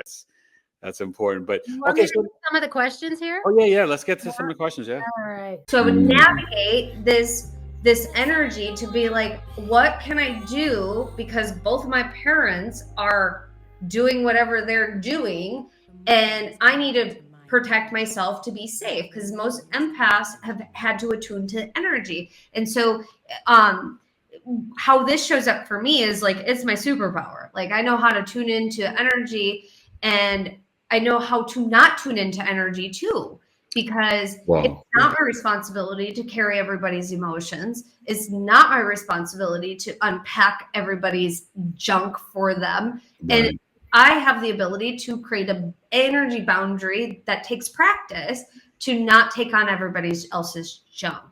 That's so important, Amy. But having learned that and learning about my history, I had one as a baby. I had another one as a toddler, and then I had two others as an adult, young adult, and then in my 30s. So 4 total.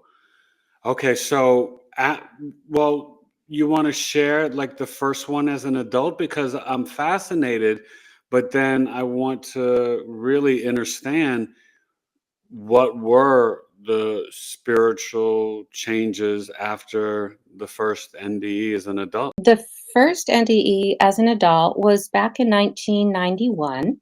Okay. And it was a car accident. And I actually have no memory of the car accident. Wow. And I do, I can send you pictures of the car if you want. It looks like a little folded piece of tin.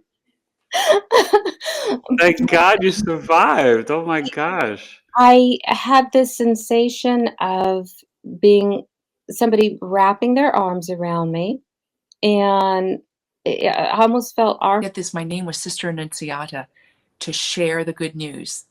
That was my wait, say it again, Sister Annunziata? Annunziata, yes. That's beautiful. Yeah. To share the good news. It's like that's my fiber. I ended up 6 years into living in that monastic lifestyle, receiving a call to build a monastery, and I was downloaded with everything I needed to know to do it. It's worth $9 million. Yes, and Moringa is amazing. I believe the sea moss is great. Sea moss is phenomenal for replenishing your trace minerals. That's primarily one of the only things you need to consistently stay in homeostasis. If you took sea moss every day, you really wouldn't even need to eat, really, technically. Your body wouldn't die because you have enough minerals. If you just was taking sea moss every day and like drinking water, you would be good. Well, it's You'll funny probably that get you say skinny as that, hell, but because there's a lot of research coming out that, right, people talk about dis-ease is really, through the lymphatic tract, right? And stagnation of the blood, but mineral deficiency is what's really hurting the collective, right? Yeah. capsule, sea moss, I send all of that. The You know winter what I'm saying? time, the oregano oil is really good, right? Yeah, oil of oregano is great for eradicating bad parasites in the stomach. Haritaki is also, like I may mention, a haritaki being good for decalcifying and activating the pineal gland, but it's also been good for things like viruses such as C19 and things of that nature. Really? Yeah, haritaki has been proven to fight viruses like that. Because it Wow. eradicates bad microbiome in the gut, which means it eradicates candida before it can form into a bacteria to harm you. I love that, man. Yeah, so Man, it's listen, phenomenal. This isn't fun. So, but yeah, when I realized who we are, right? I realized the love and the beauty that we really are and how courageous we are in being here. It was a game changer for me. It really was. I then began to reshape everything. I understood that I am not the victim of the world I see. That is a lesson from A Course in Miracles, a book that I study. Okay. We're not the victims of the world we see. And I recognize I may have asked this man to do this, to push me into the light so that I can do that which I came here to do. And it was a game changer. Saturn, your Saturn Yeah. principle. Yeah, it's so important. And so actually, that's why I like having Saturn, as we were talking about that connection earlier, Saturn in a Venus sign. It's exalted in Libra, but it's very, very nice in Taurus. And I like that, you know what I mean? Because it makes me discipline about my money, discipline about my self-worth and values, discipline about the senses, discipline about what I value in life. So, you got to look at it like that. And so it's really something that I've come to really, it's becoming one of my favorite placements. I like it. Saturn is becoming one of my favorite placements too in this age of my life. So you really look at the research, and we have over 50,000 studies now have been done in the past 5 years on the microbiome. We're learning. When I dove into this is, first of all, let me just say that is the most research that's ever been done in history in that amount of time on one topic, on one area of health. And what we're learning and seeing is what I've been knowing for decades, is that guess what is the key to health? More fruits and veggies. Yes. It's very, very simple. And these are not vegetarians or frutivores or any, that are reading the research. This is just what we are seeing. This is what we are seeing. And if you look at the Hadza tribe in Tanzania, untouched by Western society, Western culture. They still are hunter-gatherers. They are not vegan or vegetarian. But guess how much fiber they're getting every day? Probably a ton. 100 to 150 grams of fiber. But just to show you how far away those standards are from what is truly healthy. They have the richest microbiome diversity in the world, and they have virtually zero chronic disease in their culture. For example, some people be like, how did you trust him? How did you do research on him? Did you cross-reference or whatever? Me, it's like, no, I felt the love that he was speaking from. I felt in my spirit, in my gut, that this is the way I need to take, right? And so everything he was saying, or the things that I would look up online, if it really resonated with me, I'm like, all right, I believe that. And so the way I started my whole thing was I would look up one. I would look up. It's funny, but I would look up traditional ways of fixing X, right? They would have to be from some type of tribe. Even if the scientists would say, well, it's not proven, this is what the account that we have, I'm trusting that account. I'm cool with that. Let me go about it, right? Y'all say that the Navajo did this and this with this herb, say no more. I got you. I'm gonna try that too. Right? And that was me. So I would go, sometimes I would read studies on these herbs and stuff, and I would have a dictionary to break down what the hell these studies were even saying, because they like to use a lot of confusing language and shit that goes over your head, and you need to pay $1 million and go 8 years to school to understand. Me, I can just get a dictionary, break that shit down, simple, stupid. You know what I mean? That's why so many people rock with me. But that's because that's what I did to myself. That's a good question. So, I'm trying to remember when it first really happened. I think I always sensed it. I think I can kind of I could read people's minds, I think, as a little girl, to be honest with you. I could read their intent. When I say minds, I could maybe read their thoughts. I don't know if I could do that as much now. It's very strong as a little girl. I think I might have shut that. Right. And as you first come in, like those gifts can be I just knew the chart, because you also have the Neptune in the second house, and that's like the early toddler years, as you're getting ready to go to, grade school. And, it being in Capricorn, you really do have quite a powerful sixth sense. Oh, it's intense. And I didn't realize until I've done my healing work that like a lot of the anxiety, and I tell people this, a lot of the anxiety and the depression that I had, and of course I did have PTSD from, abuse and stuff like that. And to this day, I'm in gratitude to everyone. And even some of you guys, the comments, I've still been replying to comments from 3 years ago from you guys sending love and prayers to me. And that means the world to me. I mean, some of you guys who've never met me were nicer to me than my own friends and family who've known me since I was a baby or 10. Can you imagine that? Some of y'all strangers. So God bless you and thank you. But it was crazy. And so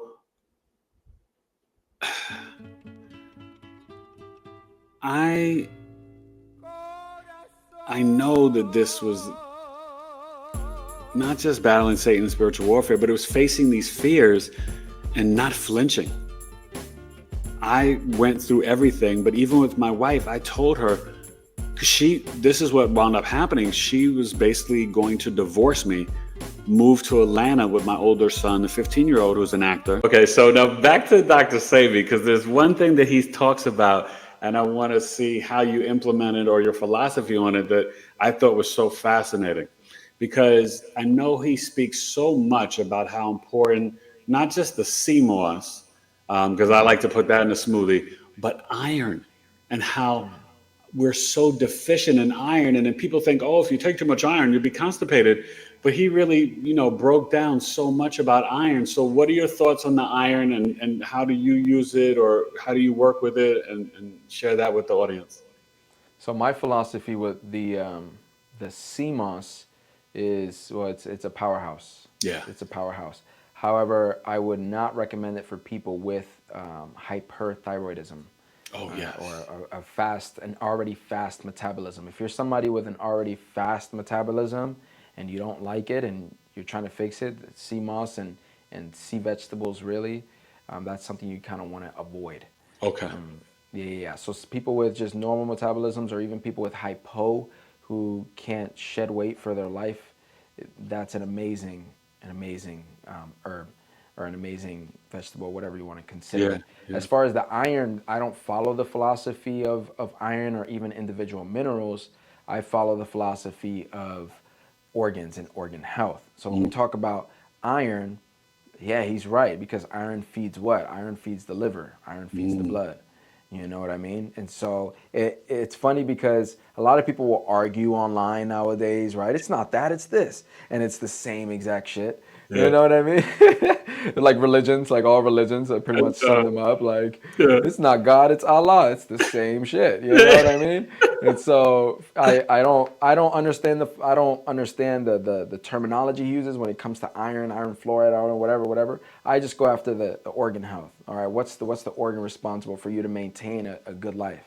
You know, what's the organ responsible for you to start detoxing, right? We're going to look at the liver, we're going to look at the kidneys, right? And so that's more of my philosophy. But I agree with him that iron is extremely important, because without the liver being empowered, it's just going to store all your toxins. Everything with Scorpio is really dealing around intimacy and trust. So they have to learn the process of healing, of surrendering, letting go, letting God, and trusting themselves.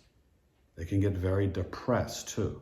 Trusting themselves, trusting others for the intimacy, and then trusting God's source energy, a higher energy, that belief. They're very intelligent. The amount of focus and ability to dial in on money and resources and wealth management and police detective work, right? Aries rules metal and fire, so they can, work in all these different, firefighters, police, detectives, all this different stuff, surgeons, doctors, nurses, homeopathic, naturopathic doctors, Reiki, astrologers. Scorpio suns, they have got to get to the bottom of things. But Scorpios,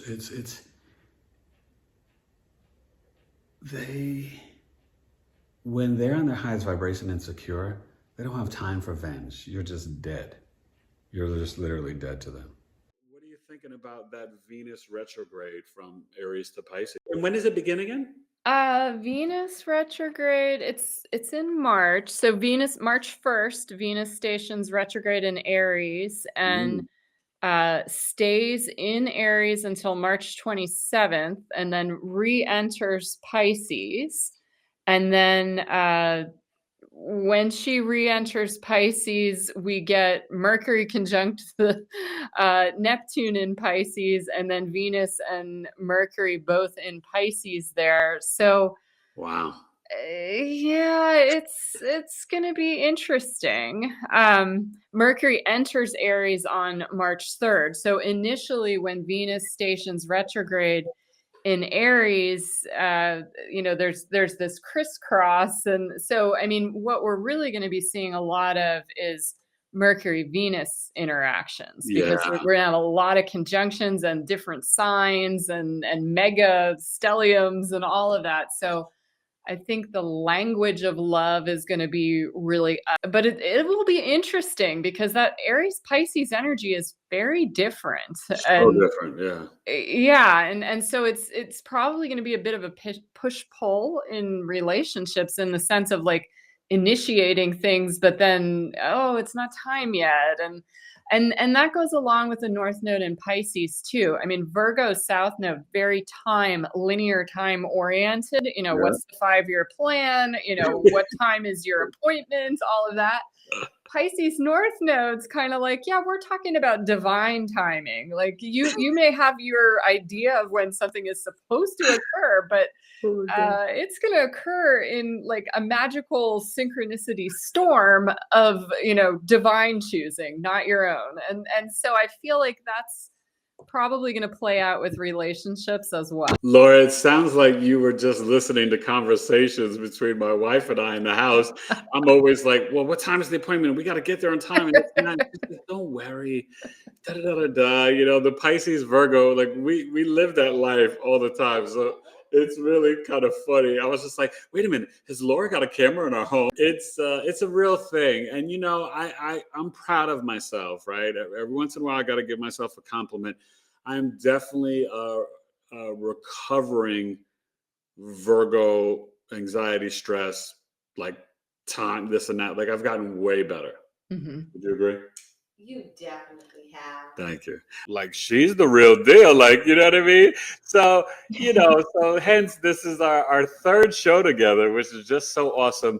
Now, share with the audience, when did you first learn about some of these spiritual terms of the metaphysical, right? Like the Reiki and meditation and all that stuff.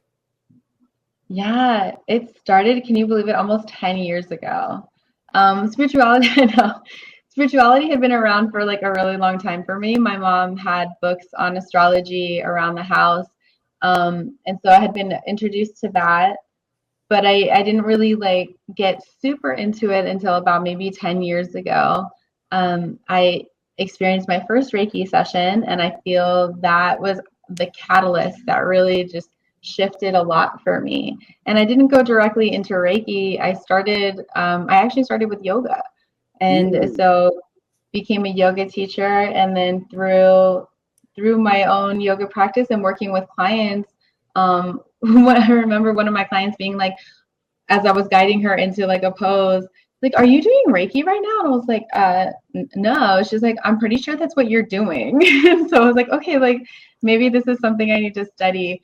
And so studied that quite a bit, and it just kind of like unfolded from there. So I like to say that yoga was my gateway. Hey, listen, that's such a great gateway, because for me, I was so late on the yoga train just because couple things, right? Became born again Christian, being a guy, just I was like, oh, whatever. The first time I did yoga was during the pandemic, Natalia, and not only was I blown away about it in terms of the stretching and spiritual stuff, but it's a real, guys were used to just lifting the weights. It was a great workout. Like, Yes. working on your core and holding those poses.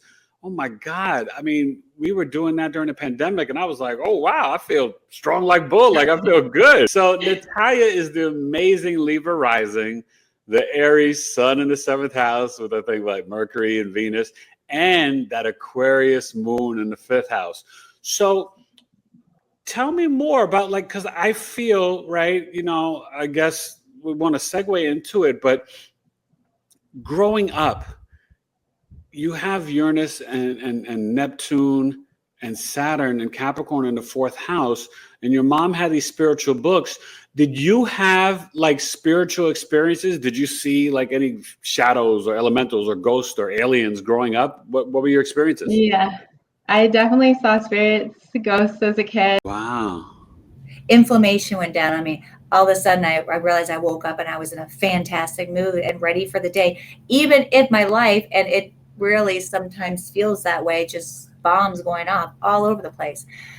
The stress just started to disappear from me. And as the stress and as all the anxiety of, I think just the memories with drinking that I kept pulling back in and regenerating in my life, as they're coming in to my body, and I'm drinking more, and the inflammation is everywhere. My face is swollen. It's just ridiculous. And then all of a sudden it wasn't. My face is thin and it looks healthy, and I feel like I'm getting younger. Recently I tried to verify my LinkedIn account, and I used my driver's license, and then I did a selfie and it said it could not verify me. Oh my God, because you lost so much weight. Wow. It's so different. And I remember hearing in astrology 2 years ago, in 2 years you won't recognize yourself, and nobody will recognize. But legitimately, I have people I worked in a kitchen with, a commissary kitchen with for years, and I'll run into them in public and they do not recognize me. So, but then after that, then what really sparked everything to get you on this path that you're on now?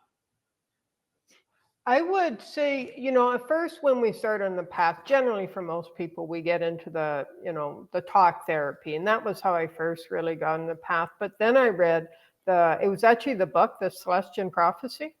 And I was out of that book for years. Oh. And that was when I learned about energy and the chakras. And I did some work learning around chakras and the energy systems, and I was hooked. And ever since then, it's just, I can. Yeah. I still remember when I read that book, and I was talking to people at like this house party in Brooklyn about it. And I was just like, you got to read this book. You got to read this book. And people are like, yeah, let's party, And I was just, and it was so funny. It's funny that you said that, because I still remember that. And I remember I still never finished it, but reading part of the 4 Agreements. And I remember reading a good chunk of it. And that really, those 2 books were pretty inspiring. And so many others, reading books by Zachariah Sitchin, The 12th Planet, that really opens you up and blows your mind to all that is out there. So have you found that since you really started to awaken, was that kind of also what awakened your actual spiritual gifts? If you were constantly desiring the holy desire, the divine desiring, constantly awakening me, or an as me, for me, in me to it.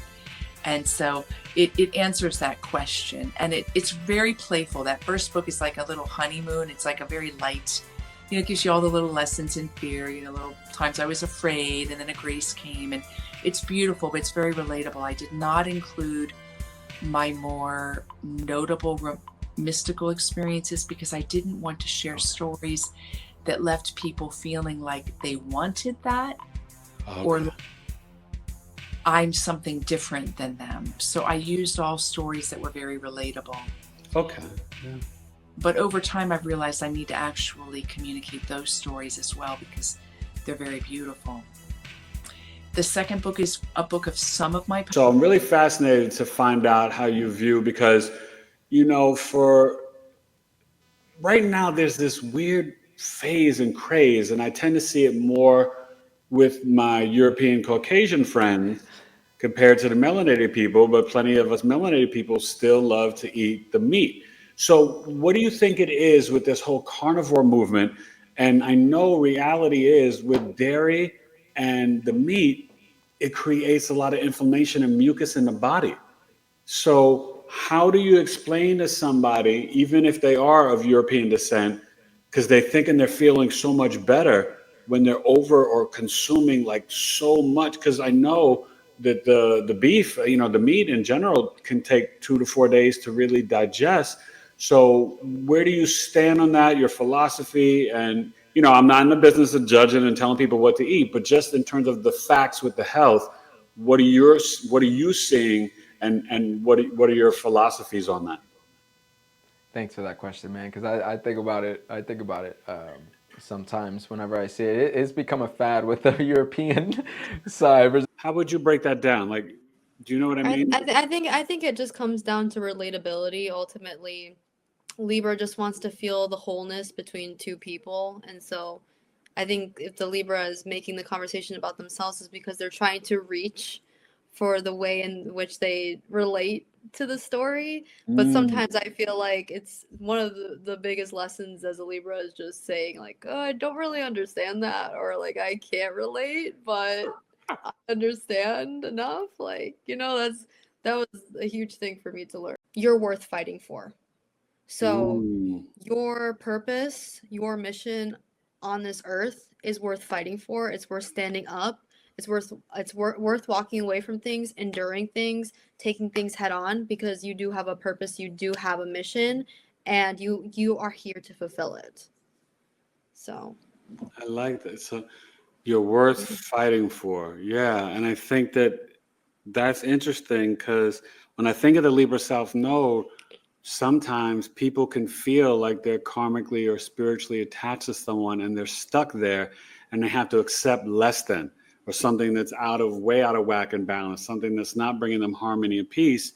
And sometimes that worth fighting for is not just someone fighting for you or your love or your attention or time, but also kind of like you're worth fighting for in the sense that for your own self-love. Exactly. That you can put up the boundaries that Saturn and Pisces is wanting us to have right now, and Saturn being exalted in Libra, that, you know what, and that makes sense, right? That it's exalted in Libra because Libra needs to learn that karmic lesson of having boundaries in relationships. Duh. I'm just saying that to myself because the light bulb just exploded in my cranium. But I mean, that's beautiful, right? Like, you think about that, like, you have got to be able to, number one, love yourself enough that you won't accept less than. And number two, know that you are worth fighting for, and you're also worth loving yourself, right? I tell my clients when I work with them, Valeria, like, my greatest hope for you guys in the chat and everybody watching a replay is that you immediately retire from the negative self-talk. It is no longer your job to talk bad about yourself. And I think that is a perfect lesson with this time, especially until January 11, 2025, we've got to choose to activate our heart chakras as the collective, right? With all this chaos going on, we've got to have self-love. But that's also the archetype of the Libra South Node. Like, are you in harmony? Are you in harmony and peace with yourself? Do you have peace? So once I got that, this one guy that would come and give me blessings that I knew was an angel in a body. And he would give me blessings, and we were waiting. My sisters left. They had to go back, and we didn't know if I was going to go in a convalescent home or rehab center. The only way I was going to go in a rehab center is if I could walk. And I had to relearn how to sit up, to eat, of course, to breathe and to walk. And it was a long process. I know. And what was really cool is people just take that for granted so easily, right? Right. Yeah, exactly. And literally for a couple of years later, I could get high just breathing, just being able to breathe, not being on the vent. So one of the very first workshops I went to was the Tony Robbins Fire Walk.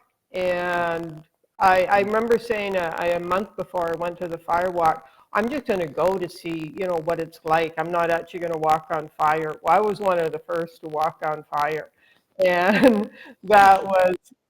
Well, of course, Joy, of course you did. So that's what kind of got me into dealing with herbs and stuff like that. Kind of wanted to help individuals that I seen taking multiple prescriptions and wanted to get them off of Big Pharma.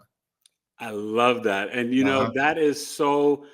See, this is what people don't really understand. That is so much the Virgo rising, Virgo sun energy that you have, because it's not just the Taurus moon. Virgo is about humanity and service, and it's about the gut. Virgo rules the gut in medical astrology.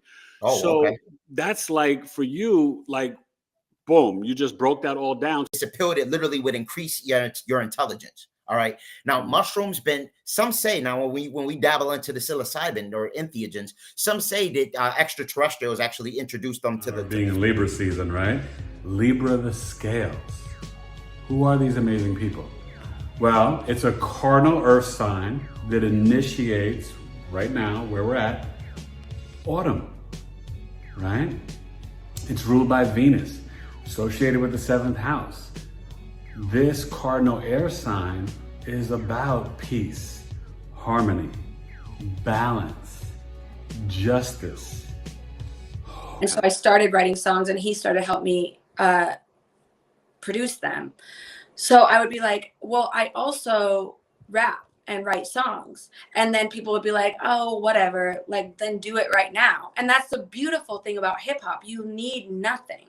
It's so empowering. All you need is your voice. I would do a rhyme for them, and it made such an impact on people, and people remembered it, and they'd be like, that girl raps. And I just started thinking, I was like, this is a way that I can touch people. Because like when Capricorns take off of work, which is like very rare, a lot of them will work 5-6 days a week, if not 7. When they relax, they might want their cigar or their wine or their cognac or a nice beer, but they want to be in the yard and just listen to their radio or, watch good movies. And they can definitely be a little nostalgic, because remember, Saturn is like the ancestors, the DNA, the grandma, grandpa. And they're the type, they lose a job, they'll get another job tomorrow. They're so resourceful, and they can kind of fall into line with and they'll get promoted quickly. I know school teachers, they'll be the first to have their lesson plans done. They're the first to, get promoted at work.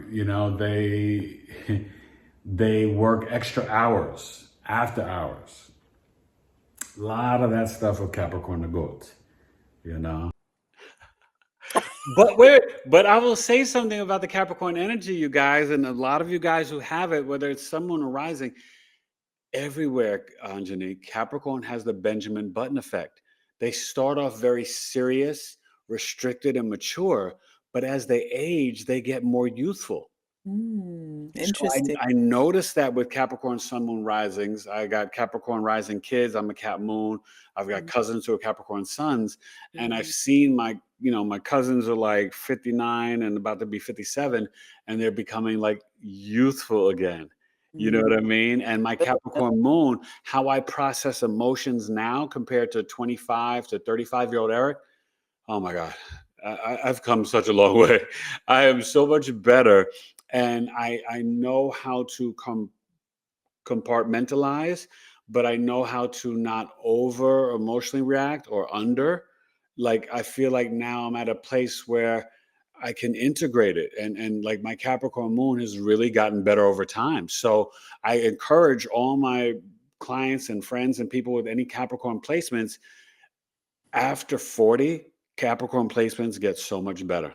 I really believe that. Yeah. That's my research, Anjani. So I mentioned what I think about when I hear Capricorn. I think about like my body and old stuff. So what do you think about? So it's funny. You said a lot of the same keywords I think of, right? My Saturn's in Taurus, and with the Capricorn moon, I think about with Capricorn connecting into the forest. I want to spend more time in nature and around the trees, getting the wisdom and knowledge from these sentient beings, communicating with the plants. I think about legacy and family.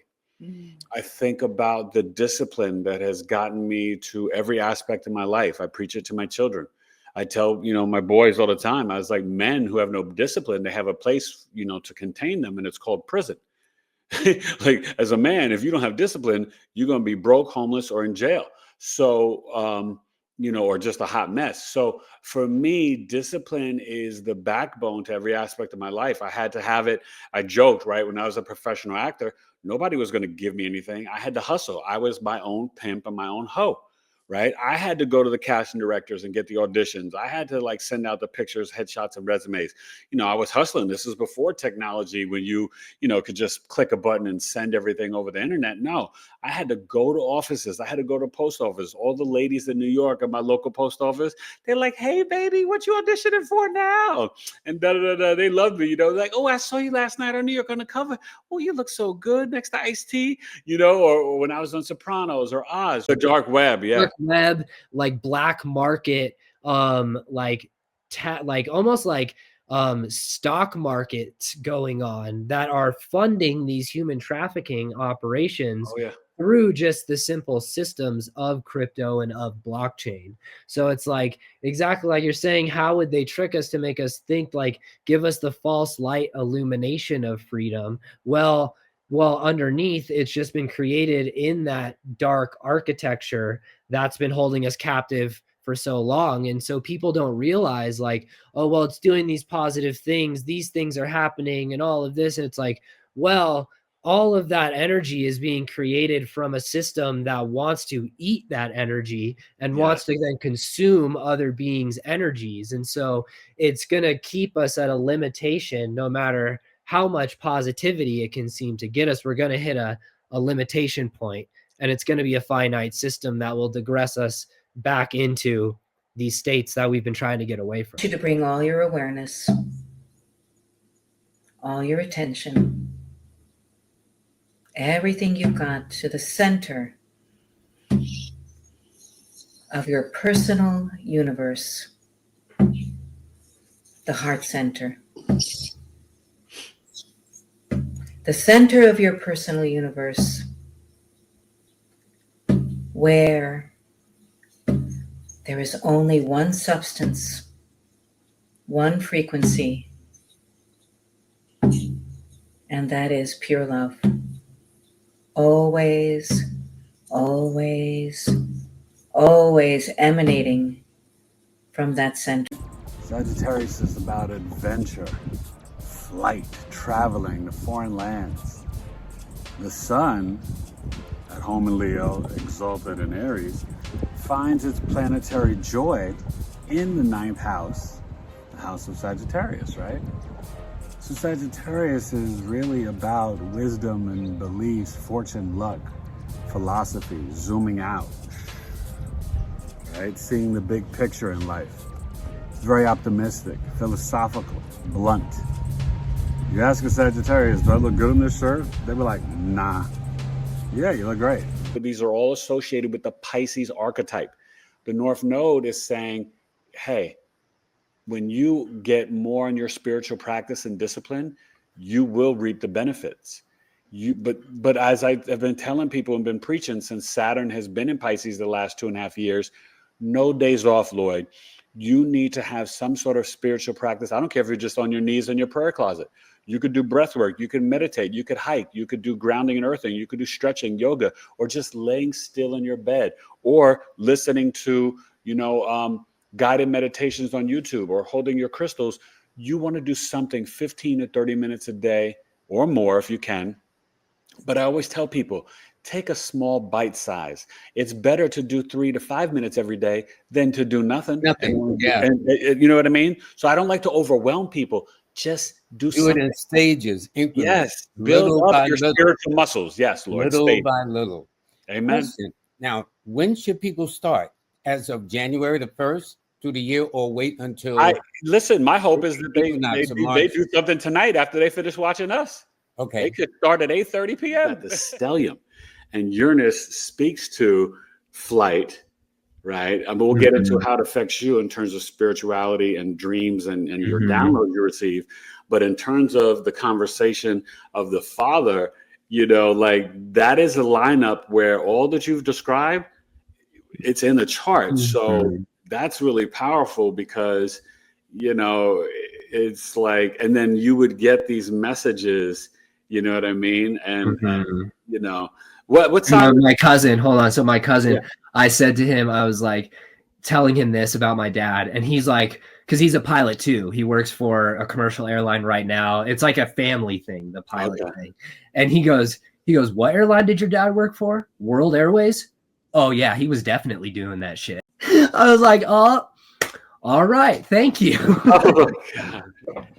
Wow. I don't know if I've heard of World Airways. They don't exist anymore. They got shut down because they were involved with doing all of that shit. He used to go to Malaysia and Saudi Arabia, and you saying the wings and the flight being associated with my dad, that is literally like one of the main associations I have with him is wings, is flying, is like birds, and I have like his pilot wings tattooed as a compass on my heart right here. So it's been like the guiding factor that's allowed me to continue into this space. And so some things haven't been true, some things are, and I just continue to confirm that discernment throughout the process.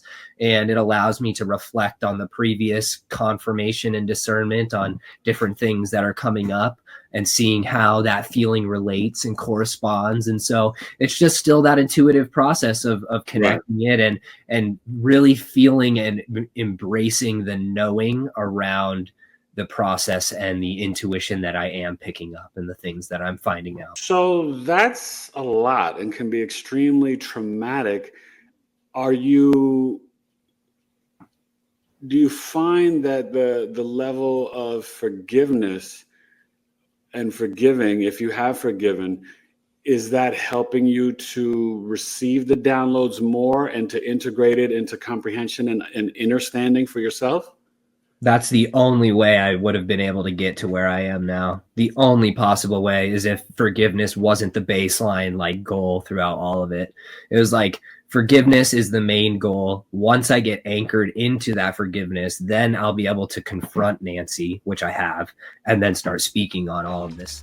I thank God for my wife fighting for me, and for all those who doubted and hated on me. I love you too. All y'all that didn't reach out and check on me, didn't even care or say, sorry that your mother died, sorry that you almost died. I love you too. That's the type of man and human being that I am. And if you ever saw me face to face again, you'd feel embarrassed for the way that you treated me or disrespected me. Because I'm like the realest person you've ever known or met in your life. Anybody that's ever met me knows that. You can't front on Eric Taylor.